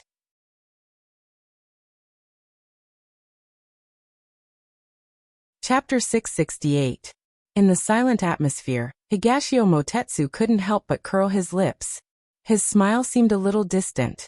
Back then, when the Moon Palace wanted to deal with Xiao, I didn't know. The order of death wasn't my intention either. But I admit, when I heard the news, I chose to watch from the sidelines. Chu Qingyan didn't expect him to bring up the past. She didn't respond, but looked at him quietly. As if he wasn't trying to get Chu Qingyan's response, Higashio Motetsu continued to speak. The heart-protecting moon is a technique that I've been practicing since I was young. 5 years ago, I had already reached the last level. But because the last level of the technique was missing, my inner energy couldn't break through. So I began to search for it. In the end, I found out that it was in Xiao's hands. That was why we had such an unpleasant first meeting in the imperial residence. The second time we met, I discovered your identity. That was why I approached you with a motive. But in the end, I truly thought of you as a friend. He had once thought of using her to threaten Xiao. The opportunity was presented to him again and again. But in the end he gave up. Because he couldn't bear it. He was afraid that the result would be something he didn't want to see. Hearing Higashio Motetsu's words, memories of the past flashed before her eyes. She had to admit that his words had moved her. Actually, it was a bit far-fetched to say that Higashio Motetsu used her. Because he never used her to achieve his own goals. Instead, he helped her many times. It was just that their positions. Who is standing behind the Moon Palace? She narrowed her eyes and looked at him with a sharp gaze. She had to know who was the one who wanted to kill Big Ice Cube. When their eyes met, Higashio Motetsu understood what she wanted to know. It was none other than who was against Xiao. I can't answer that question. If he could, he didn't want the Moon Palace to become her subordinate. Unfortunately, this was not something he could control. However, I promise you that I will not approach you with any ulterior motives, nor will I use you. Xiao is Xiao, you are you and I am me. Let's just be a pair of pure best friends, okay? What he meant was, don't keep thinking about Xiao and give him a chance. The sharpness in his eyes shattered and slowly dissipated. After an unknown amount of time, Chu Qingyan turned her body slightly and looked into the dark depths of the forest. There was a hint of helplessness and compromise in his voice. Dongting, this is the last time I trust you. I hope you won't disappoint me again. Higashio Motetsu couldn't believe his ears. He was a little stunned, so the usually calm person actually showed a funny expression at this time. You mean to say that you don't care about what happened in the past? His voice fluctuated with excitement, but he deliberately suppressed it. Chu Qingyan could tell what he was feeling, and she could not help but smile. You're right. We'll be pure best friends, as long as you don't lie to me again.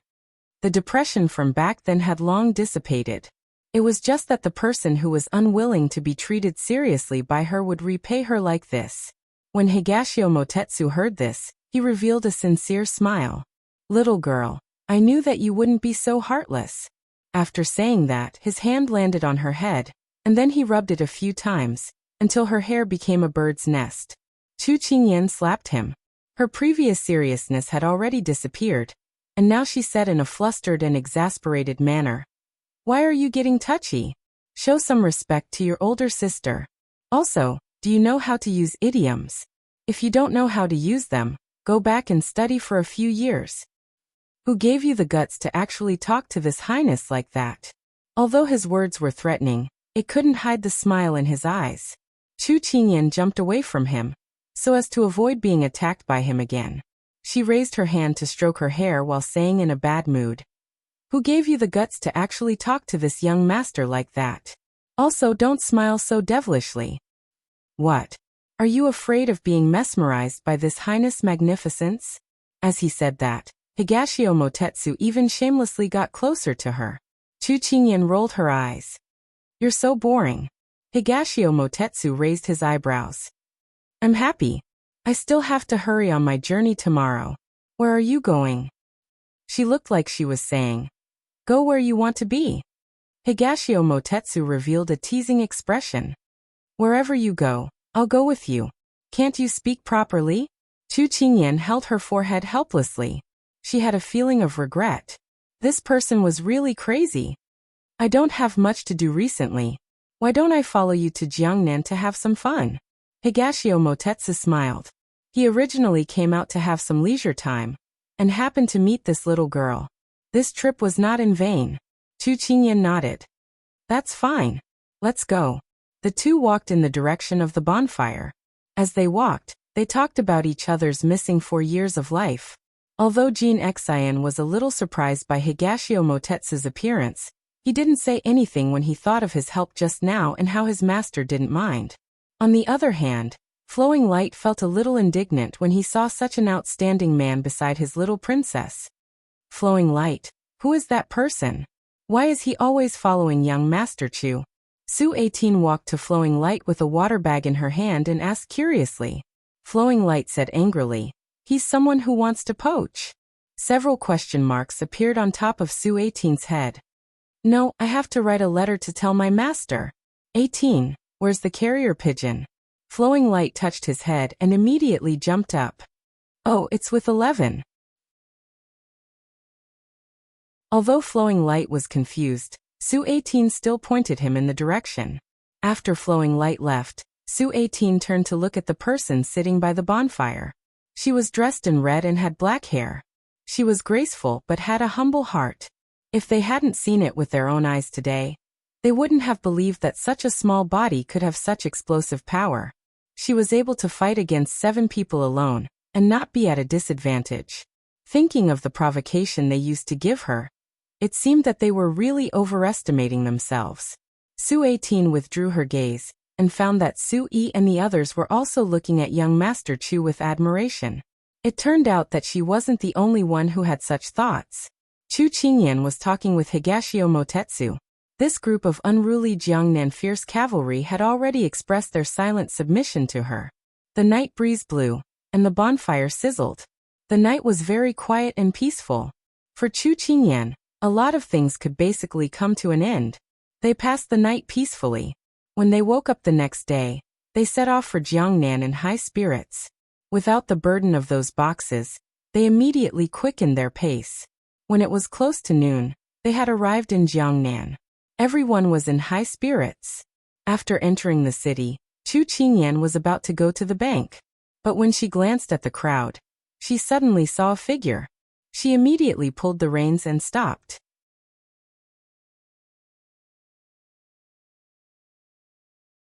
Chapter 669.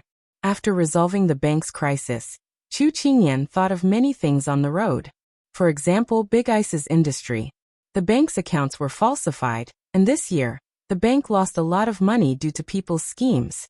The Fuli mountain range needed money to forge weapons, and the industry needed money to support it. Thinking about it, there seemed to be many places that needed money urgently. She remembered that when she came to Jiangnan, she had planned to start a business in Jiangnan, but because of the bank she put it aside.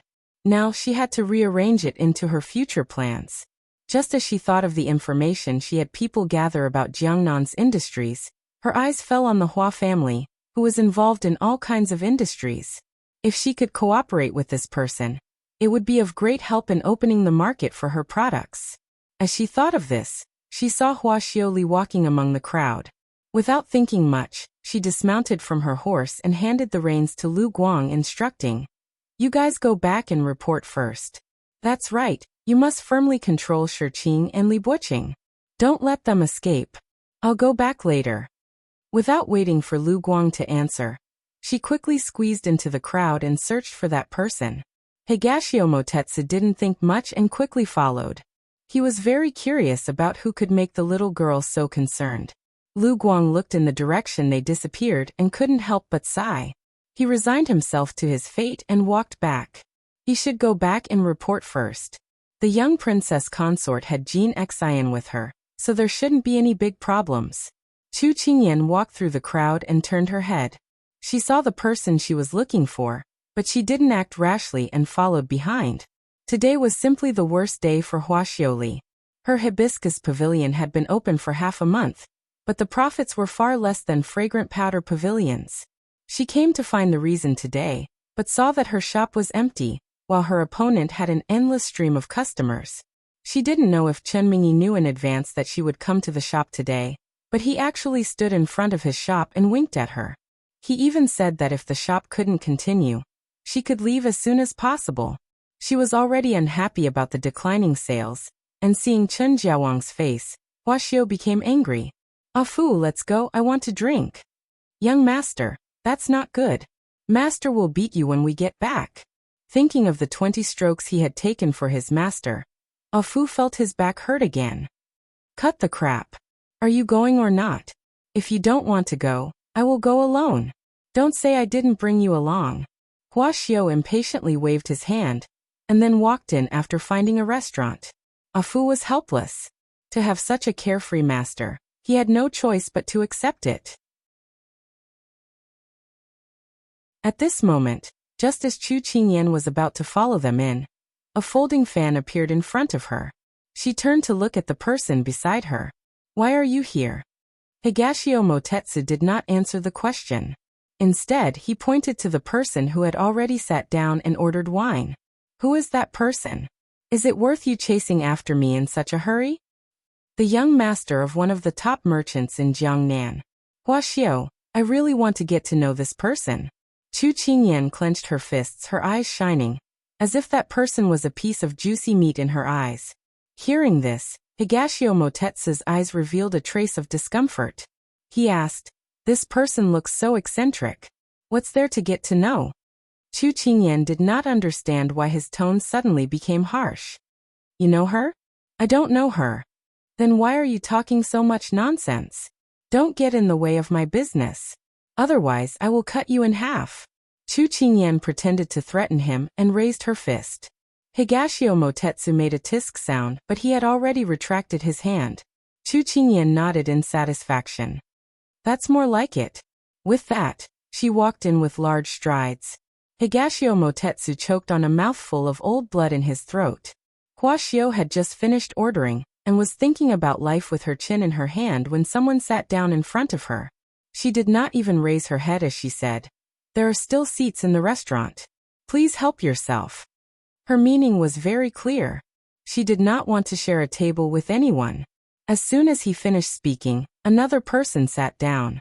Hua Xiao looked up impatiently when she saw this, but when the person in front of her entered her eyes, a trace of amazement flashed across her face. The youth in front of her was dressed in a snow-white brocade robe with a crimson outer robe. The contrast of red and white gave people a feeling of brightness.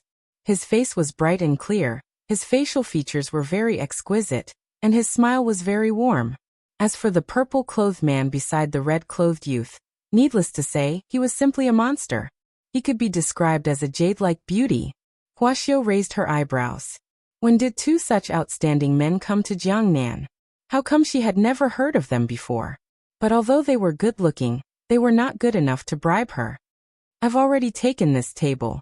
You can go somewhere else."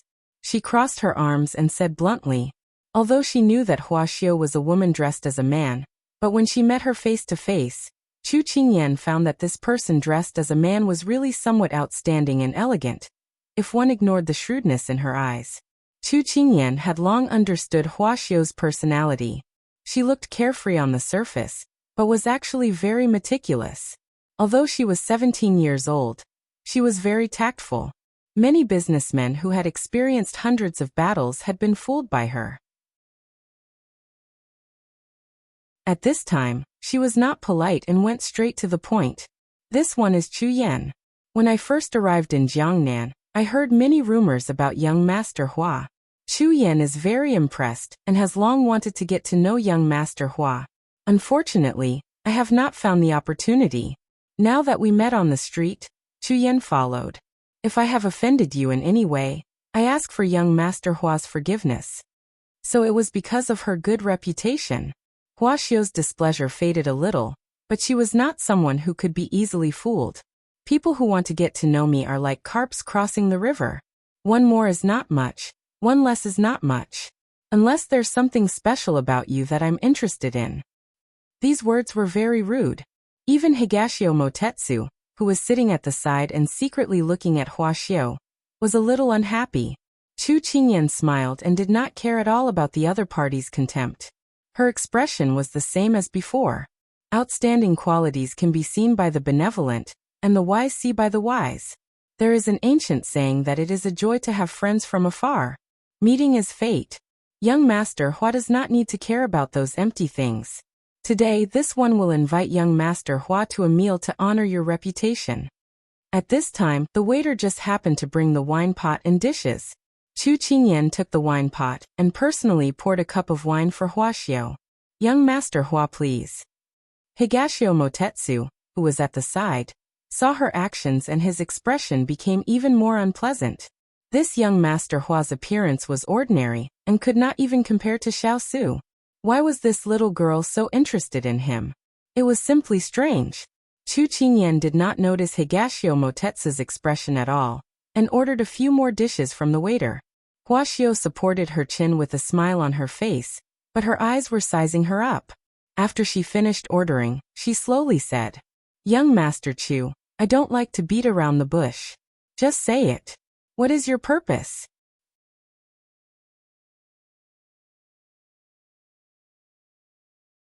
Chapter 670. So straightforward.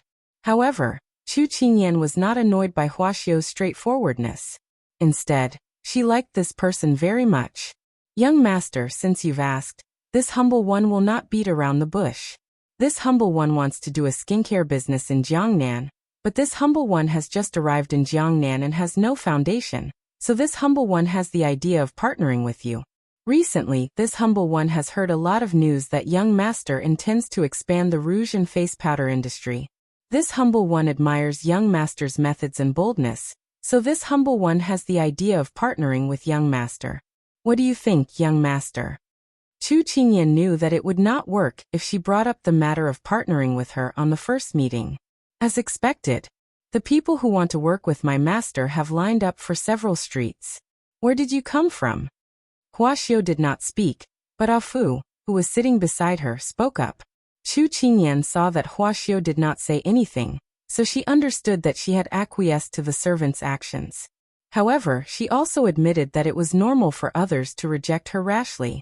Just as she was thinking about how to explain, Higashio Motetsu, who was sitting beside her, had already opened his paper fan and said impatiently, "Chu Qingyan, why are you talking so much nonsense with her? There is not only one company in Jiangnan that does this. Besides, your Xuexin lipstick is so unique that it attracted many famous families in Jiangnan. You don't have to worry that no one will buy it in Jiangnan. Just find a random business to partner with, and you can make a lot of money. Why do you have to put your hot face on someone's cold face?" Chu Qingyan did not expect him to speak up.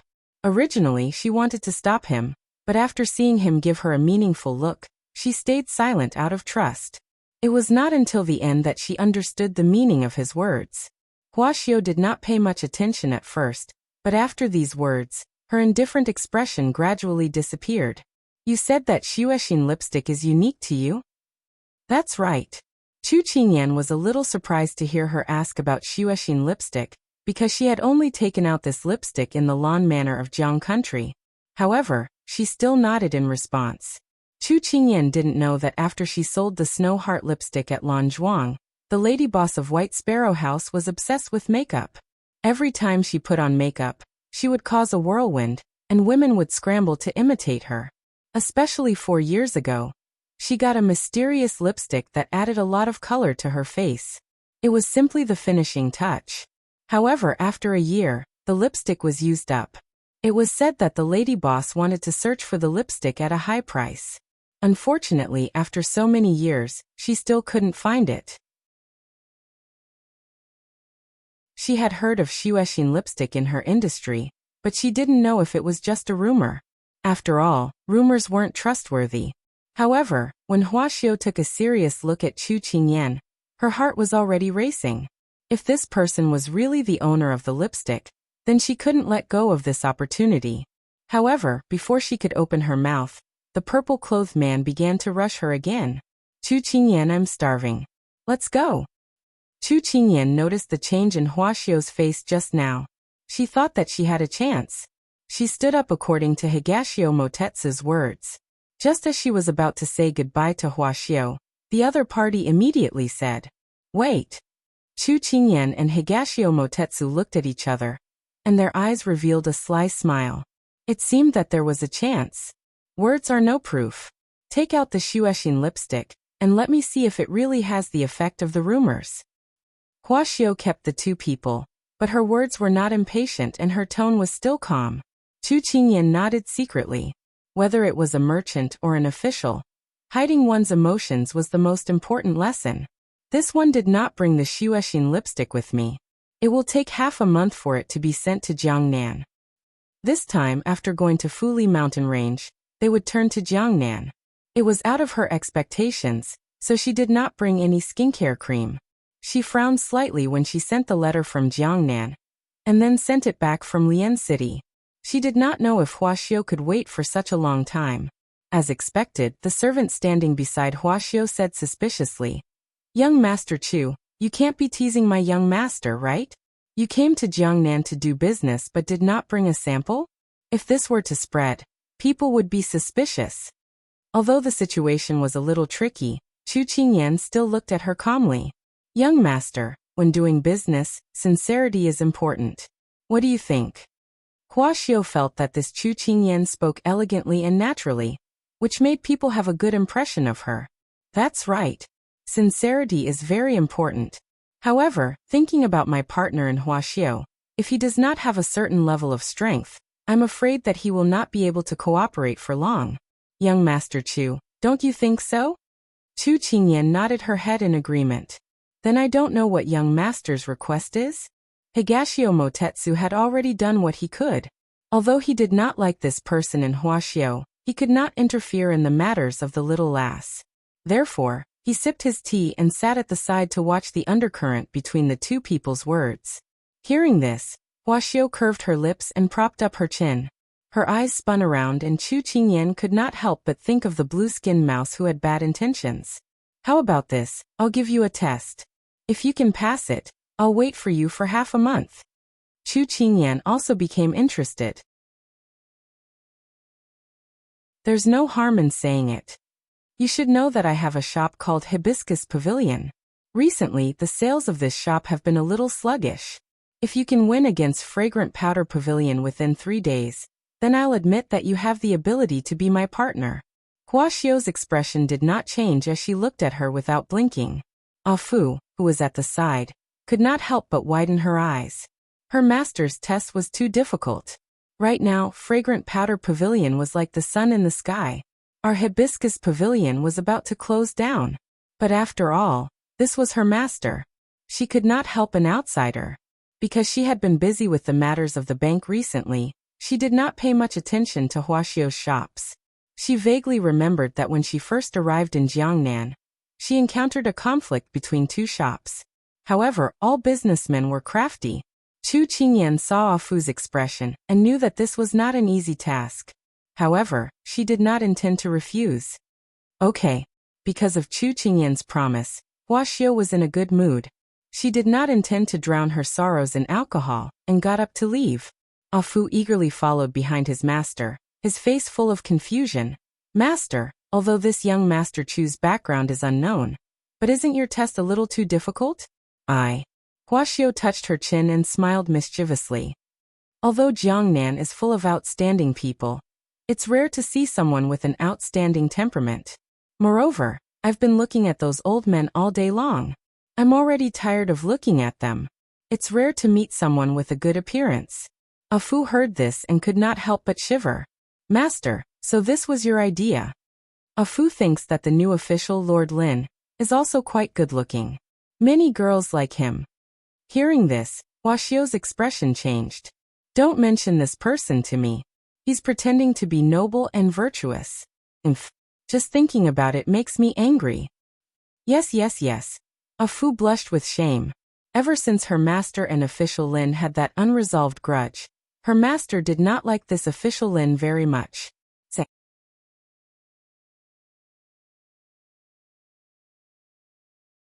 Chapter 671. When Chu Qingyan and Higashio Motetsu walked out of the restaurant, the sky had already turned dark. Why do you suddenly want to do business? This was the most puzzling thing for Higashio Motetsu tonight. Logically speaking, with Xiao Su's wealth, he shouldn't have allowed this little lass to show her face in public. Chu Qingyan was in a good mood and smiled at him when she heard that. Is it very strange? I want to rely on my own ability to support myself, can't I? Higashio Motetsu couldn't help but be puzzled. Little lass, could it be that you lack money? Although money isn't everything, but you can't do anything without money. So I lack money. Chu Qingyan put her hands behind her back and walked forward in large strides.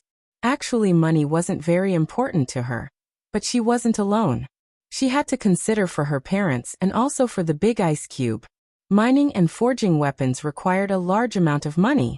If there was a day when they were going to fight with the people in the capital, then they must have enough money.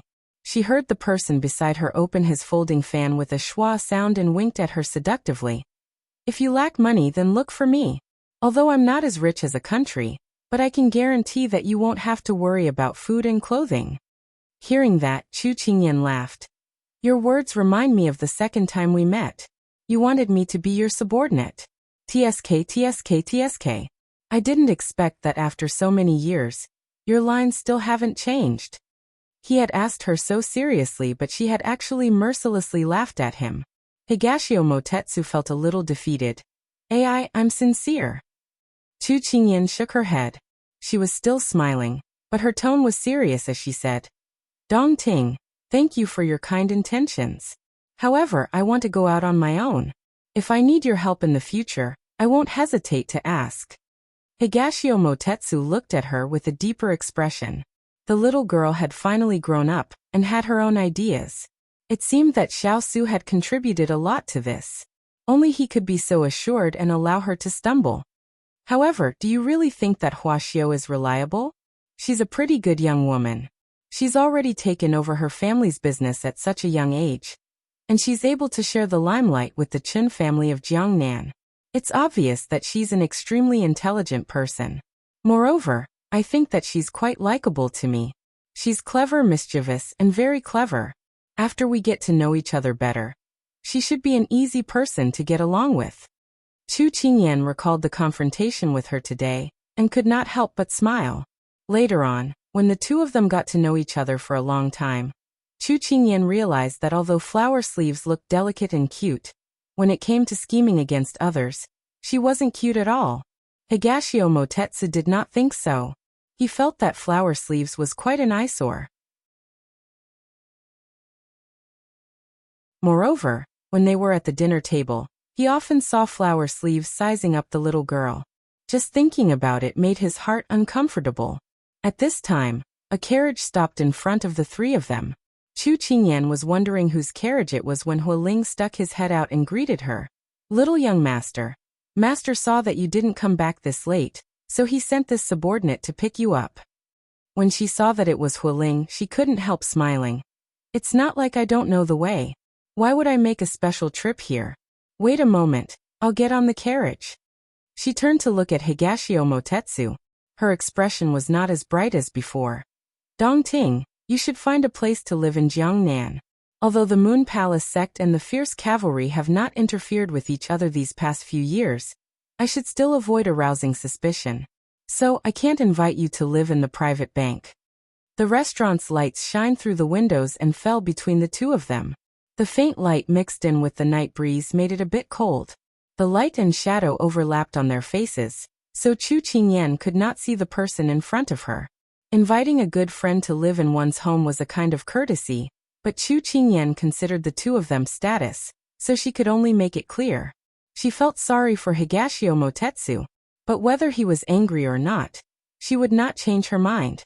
At this moment, she saw him put away his folding fan and slightly tilted his face. The night light circled around his almond-shaped eyes, and his smile rippled. It was as if a rich and beautiful peony painting had been opened. The endless stream of traffic and the beauty of Jiangnan was overshadowed behind him. Chu Qingyan suddenly felt that even the cold wind passing by them couldn't help becoming gentler. Just as she was slightly stunned, he smiled and said, "It's not easy to be friends, but it's not easy to come by, so you have to cherish it even more, right? Alright, you should go back quickly. It's not early anymore. You've been on the road for so many days, so you should rest well. I have a place to stay in Jiangnan. When the time comes, I'll have Zimo tell you the address. You can go in peace." Hearing the first part of his words, Chu Qingyan felt that this person was quite understanding. But when she heard the last part, Chu Qingyan could not help but roll her eyes at him. "Have a safe trip." After speaking, Chu Qingyan ignored him and walked towards the carriage with Jin Xian. Hualing, who was leaning against the carriage, looked at Higashio Motetsu and frowned. When the young princess consort walked in front of him, he put on a very aggrieved expression. "Little young master, this subordinate is a noble cavalry leader, but I've fallen to the level of a carriage driver.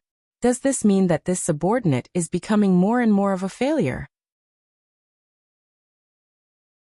Chu Qingyan seriously looked at him when she heard this. "You feel that being this young master's carriage driver is an insult to you?" These words were chilling, causing Hualing to shiver all of a sudden. "How would I dare? To be able to work for little young master, this subordinate can't ask for anything more." Hualing immediately changed his tone. Chu Qingyan finally nodded in satisfaction. "Serve this young master well, and I guarantee that you will be promoted and marry a rich and beautiful woman."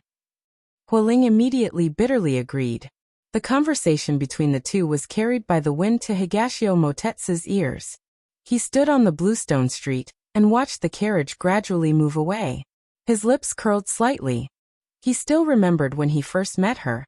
The little girl had not entered the eyes of these proud and fierce cavalry. Now they were getting along well.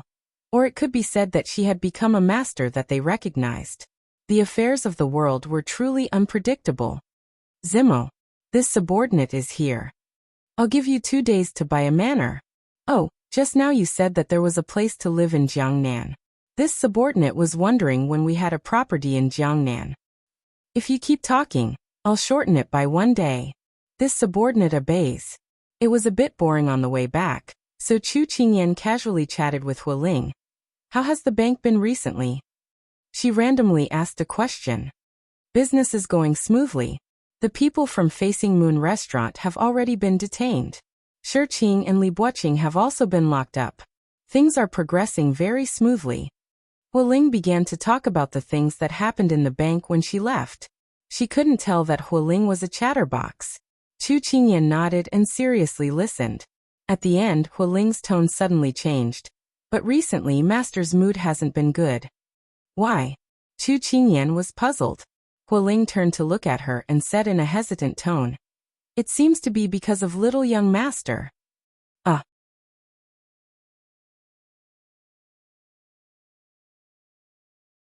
Chapter 672. She had heard that Big Ice Cube was in a bad mood because of her. Chu Qingyan suddenly gave a cold shiver. "What does this have to do with me? I haven't been in the bank for many days." She felt very wronged. "Little young master, this subordinate is not clear on this matter. You can go and ask master." After saying this, he gave a hoo sound and the carriage stopped in front of the bank. Chu Qingyan couldn't help swallowing a mouthful of water. Originally, she wanted to run over and tell him about the hardships of this trip, but after hearing Hualing's words, she changed her mind. She thought that it would be better for her to go see the big ice block tomorrow and report about what happened on this trip. But when Chu Qingyan came in, she saw Turin standing on the side. She suddenly had a bad feeling. "Turin, are you here to admire the moon?" Chu Qingyan laughed and quickly walked past him. "Young master, there is no moon today." Turin replied in a serious manner. Chu Qingyan gave a laugh and prepared to muddle through. "I was mistaken. You can continue with your work, I'll go back first. I've been on the road for a long time, and I'm tired to death. She said this as she walked inside, but it was a pity that Turin's soul-chasing voice could still be heard. Little young master. Master wants you to come back and take a look at him. What she feared would happen. Chu Qingyan revealed a depressed expression, but she still squeezed out a smile when she turned around.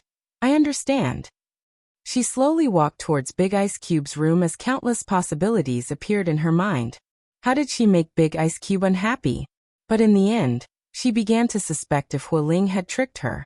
She had been very obedient recently, and she even punished evil.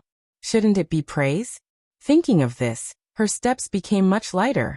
She pushed open the door in front of her and her voice was filled with joy. Big Ice Cube, I'm back. Her joyous words met with the pair of indifferent eyes in the room, and she resentfully stopped. She touched her nose, somewhat at a loss. Didn't I teach you to knock before coming in? Xiao Su lowered his head and continued reading, his tone indifferent. From an outsider's point of view, the Big Ice Cube was a cold and emotionless person. However, Chu Qingyan had been with him for so many years, and she had some understanding of his character. Just like now, his expression, his tone, and his attitude. She could feel the Big Ice Cube's hidden displeasure. She felt a little wronged. In the past, when she entered his door, she never needed to knock. Why did it change after she went out? Oh, I'll start over.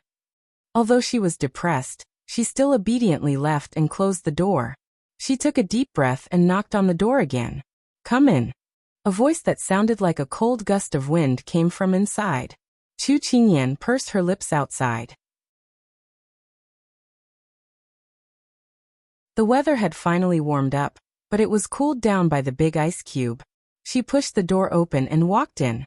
When she stood in front of him, she asked curiously, Big Ice Cube, why are you looking for me? Did you run into those bandits? The person in front of her was still focused on the book in his hand, and asked without looking up. Chu Qingyan was slightly taken aback by his somewhat distant tone. She thought she had heard wrongly. After a moment of shock, she told him everything that had happened on the way here in detail.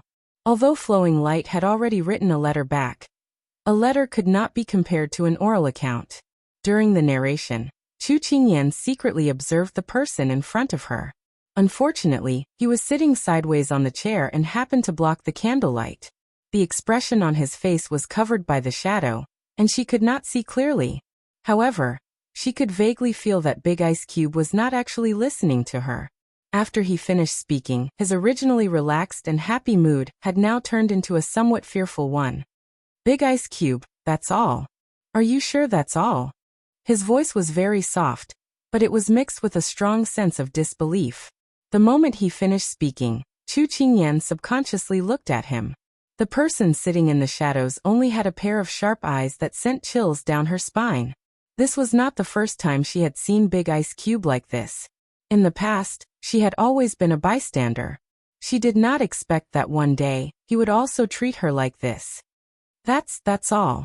What else could there be? Chu Qingyan was confused. As soon as the words left her mouth, Chu Qingyan clearly felt the temperature in the room plummet. It was too scary. She had inexplicably angered Big Ice Cube. What exactly did she do to anger the heavens and the people? She felt that Big Ice Cube was really too strange today. It was as if he was a completely different person from usual. She pursed her lips. Standing like this was not a solution. She had to choose a roundabout strategy. Thus, she walked around the desk and went straight behind him. As usual, she wanted to reach out and hold his hand. Big Ice Cube, what's wrong with you today? Why are you denouncing me as soon as you come back? Her soft tone had a hint of coquettishness. If it was any other day, once she admitted her mistake, Big Ice Cube would have already given up on pursuing her. But it seemed that it did not work today. Xiao Su raised his hand to avoid her touch. His face was dark as his gaze met her eyes. Qingyan, are you sure you told me the truth? Her hands hugged empty air, and she looked a bit disappointed. When she heard his question, she was even more confused. Xiao Su originally wanted to wait for her answer, but when he saw her helpless and hurt appearance, a sense of defeat suddenly surged in his heart. There's nothing else. You can go back and rest. He placed the book in front of him again and lowered his head to read it. Chu Qingyan felt her nose sting a bit. She had been tense for the past few days because she wanted to help him deal with the situation in the bank. She had come back covered in dust, but she did not want any praise from him because she already felt that she was one of them. She did things for her own people, so there was no need for these formalities. But when she came back, what greeted her was not concern, but rather cold questioning. Her heart fell to the bottom. She really wanted to ask what she had done wrong, but when she met Big Ice Cube's cold eyes, she couldn't bring herself to say anything. I'm going back." She lowered her head in response before quickly turning to leave. Her lowered voice was filled with suppressed sadness. When it fell into Xiao Su's ears, it was like a needle piercing his heart. When the door was closed, he put down the book in his hand. The page was still on the page she had turned when she came in. He had been distracted tonight. He had just wanted to hear her explain the things in the letter, but she had not told the truth. The feeling of being hidden from him made him feel very uncomfortable. Adding on what Father Chu had said last night, he had been thinking about how to treat the little fellow. It was a pity that everything seemed to be the opposite of what he had expected. No matter what problem he had solved in the past, he could calmly deal with it. It was a pity that all his self-control did not work on the little fellow. Thinking of how the little fellow had been injured, he could not help but put his hand on his forehead as a defeated expression appeared on his face.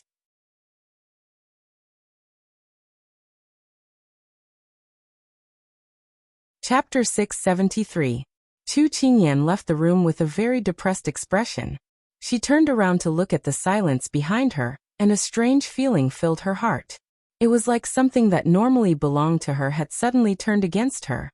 Actually, Big Ice Cube was normally this cold to people, but she had relied on the fact that he treated her differently, so she had gotten carried away. She had forgotten that when they first met, he had also treated her like this. But why was it so sudden? She lowered her head and felt like she had been abandoned by the entire world. At this time, a pair of boots appeared in her line of sight. She looked up in pleasant surprise, but when she saw who it was, she returned to her depressed appearance. Hualing couldn't help rubbing his head. Did he have a disgusting appearance? Why did the little princess look like she had nothing left to live for when she saw him? "Little young master." He called out to the person in the state of a wandering soul. Chu Qingyan coldly looked at him. "What is it?"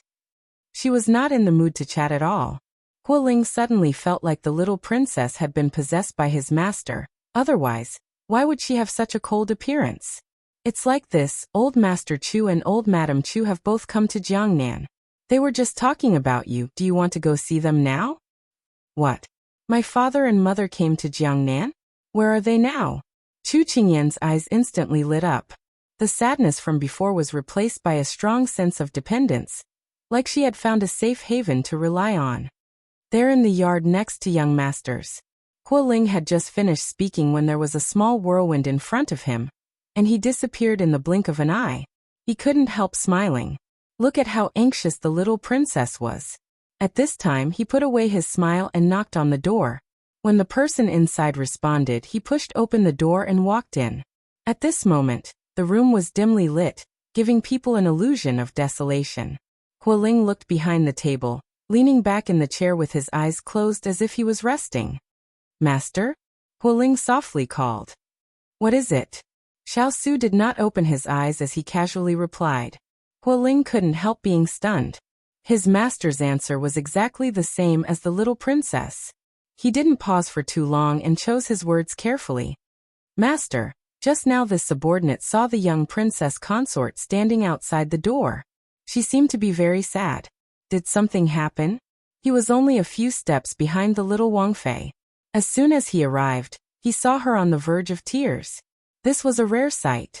In the past, no matter how harsh Xiao Laiqi's training was on her, she would always smile and bear it. Other than the time when Master was injured and she cried so sadly, he had never seen the little Wang Fei reveal such a weak side. Hearing Hualing's words, Xiao Su slowly opened his eyes. The sharp light in his eyes gradually dissipated in the darkness. Hualing, who was waiting for his master's reply, stood there for a long time in silence. He was a little puzzled and couldn't help but raise his head to look at his master. He saw that his master's eyebrows were faintly troubled, as if he was thinking about something. Generally, when a master showed such an expression, it meant that he was thinking about something important. Hualing didn't dare disturb them and planned to quietly leave. Just as he took a step away, a clear and cold voice reached his ears. "Is she very sad?" There was a nervousness in his voice that others couldn't detect. Hualing thought he heard wrong and dug his ears. However, when he met his master's gaze, he shivered and immediately replied, "This subordinate thinks it should be." Adhering to the creed that he shouldn't speak too much, Hualing looked down and didn't look sideways. Xiao Su's eyes revealed a trace of annoyance. In the end, he still hurt the little fellow. He had never been so indifferent to her before. He didn't know how the little fellow was doing now. Hualing was thinking about whether he should leave or not when an inconceivable question came crashing down. "Hualing, if you met someone that you didn't know what to do, what would you do?" "Jie, master, did you ask the wrong person?" But from the corner of his eyes, he saw that his master was still waiting for his answer. Hualing braced himself and analyzed the meaning in his master's words. Didn't know what to do. Did his master mean that he met an evenly matched opponent? That's not right. If it was an opponent, how could his master reveal such a confused expression? Hualing suddenly thought of the little princess who had just left and suddenly understood. Was his master asking about how to treat the little princess? But this question. Hualing replied with a sullen face. Master, to be honest, this subordinate has spent all these years with the fierce cavalry. This subordinate doesn't understand the feelings between men and women at all.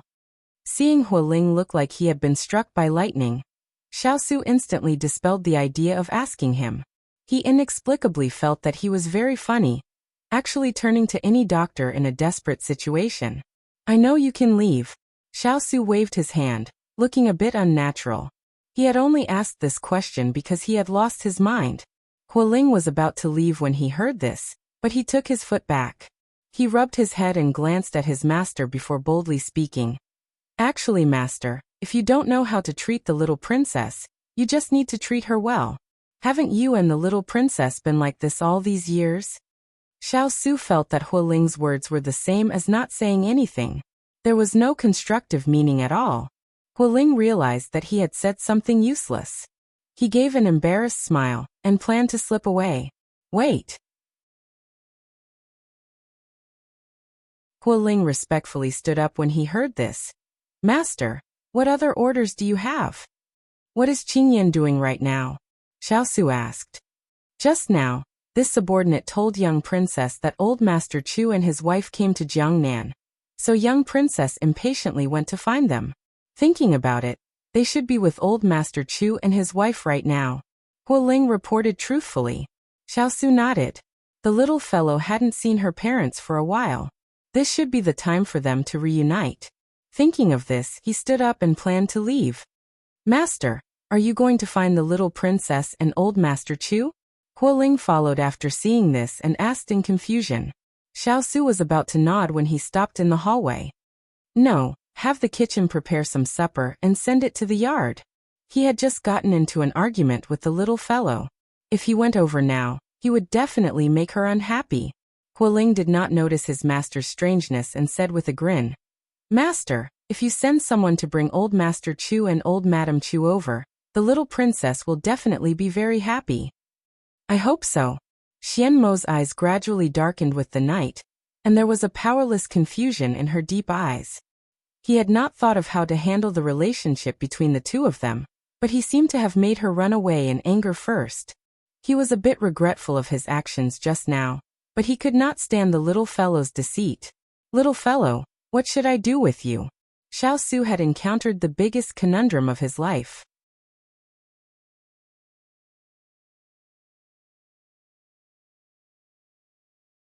Chapter 674. By this time, Chu Qingyan had already run to the courtyard next door. She had just reached the door when she heard a familiar voice coming from the brightly lit room.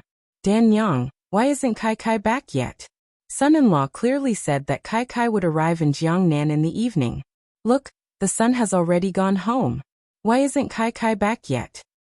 Perhaps she was delayed by something on the road. Don't worry, Yuan Lang. Let's wait a little longer. I'm worried.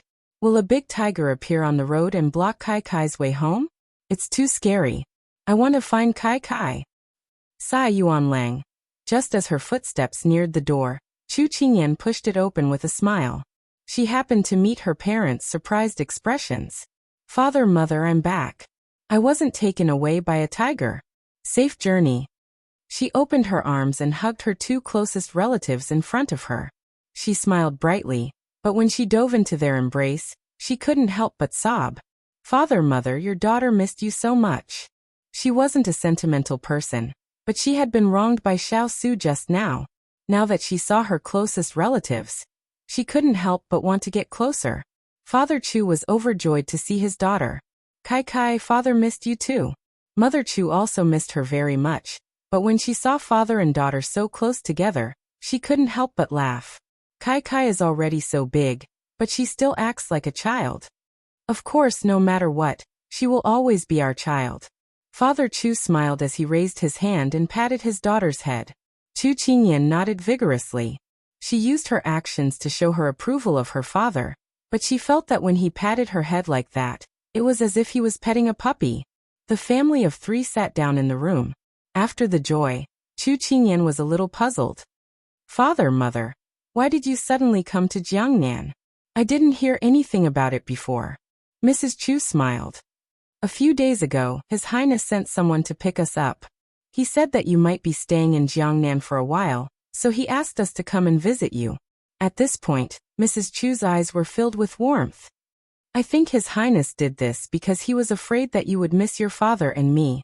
Since he didn't tell you, he probably wanted to give you a surprise. When her mother said it just now, she already had this guess, but when her mother said it out loud, her face couldn't help but heat up. I didn't expect my son-in-law to be so romantic. Chu Machen's father rubbed his chin and chuckled. You've really inherited my skills. Hearing this, Mrs. Chu couldn't help but glare at him coquettishly. Chu Qingyan's face turned even redder. However, when she recalled the way he spoke to her in the study, the redness on her face immediately disappeared. What's wrong? Are you unhappy? Did that brat inverted scallion bully you? Tell father, I'll teach him a lesson. When Chu Machen's father saw that his daughter seemed to have lost her soul, he immediately rolled up his sleeves and prepared to rush out of the room. Chu Qingyan hurriedly grabbed her father's arm. Father, you're overthinking it. His Highness and I are fine. Mrs. Chu saw this and said, Yuan, don't be rash. Only then did Chu Machen's father put down his sleeves and smiled. I knew my son-in-law wouldn't bully you. Chu Qingyan snorted when she heard this. Father, what if he did bully me? You can't be so sure. What are you afraid of? You can bully him back. Besides, I'm not someone who would side with outsiders. I even taught him a lesson last night. It's fine. Even if the sky falls, I'll support you. Chu Machen's father raised his chest handsomely, looking like he wasn't afraid of force. Hearing this, Chu Qingyan hugged her father's arm touched. Father is the best, but... She narrowed her eyes at him in confusion. Father, you said you taught His Highness a lesson? Why? When Chu Machen's father saw that he had let the cat out of the bag, he immediately coughed and laughed. You heard wrong. Father didn't say anything. Under his daughter's suspicious gaze, he immediately changed the topic. Oh right, Kai Kai, let father introduce you to the new members of our family. New members? When she entered the room, there were only the three of them. At this moment, she saw her father happily pointing to one side. Dang dang dang. Xiao Fan, and Xiao Fan's three precious children. Chu Qingyan looked in the direction of her father's finger in confusion. When she saw the children clearly, her eyes couldn't help but widen. This is Snow White Fur, Sharp Eyes, Languid and Noble.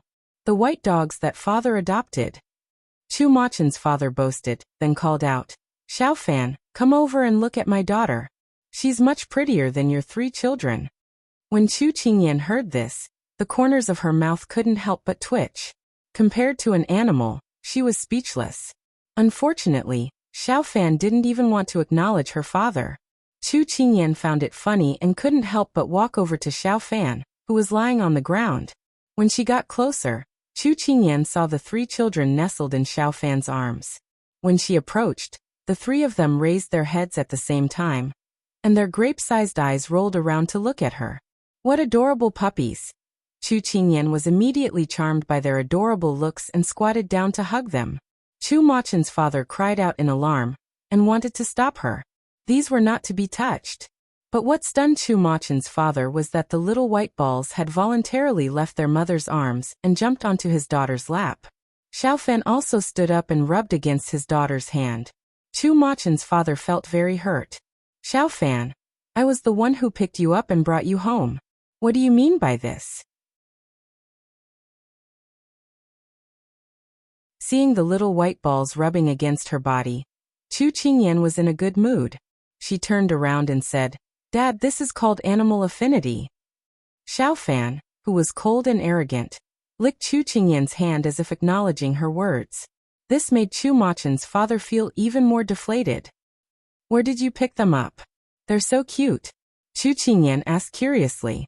Chu Machen's mother replied with a smile. A few days after you left Lian City, your father went hiking. On the way, he saw Xiao Fan lying on a rock injured, so he brought it home. Within 2 days, it gave birth to 3 babies. But it's strange. Xiao Fan isn't very close to people, but it hit it off with you. She didn't expect that to be the case. She patted Xiao Fan's head and said with a smile, I wanted to raise a few cats and dogs in the past, but I didn't have any. Xiao Fan is with us. It's pretty good. It can relieve your boredom. Cats and dogs? Xiao Fan raised its head in disdain. Right at this moment, someone knocked on the door. Chu Machen's mother opened the door and saw Xining. Master Chu, old Madam Chu, this is the supper prepared by the kitchen. I brought it over. Xining walked into the room and said with a smile. Chu Qingyan stood up with the 3 babies in her arms. She pretended to be angry and said, Xining, why didn't you tell me that you came to Jiangnan? Do you still regard me as your master? Xining immediately stepped forward and explained innocently. It's His Highness's order. I thought you knew. Chu Qingyan waved her hand. Forget it. I'll let you off this time. The family sat down to enjoy the supper. Just as they were enjoying themselves, Chu Machen's father suddenly asked, Daughter, when are you going to give birth to a chubby grandson with me? You're tuning in to the Li Mei's Wuxia Whispers YouTube channel. We're so grateful for your support, and don't forget to subscribe to join us on this incredible journey through captivating stories. Your generosity through donations truly makes a world of difference, as it's the primary source of revenue that allows me to expand and enhance this channel for you. Thank you from the bottom of my heart for being a part of this adventure.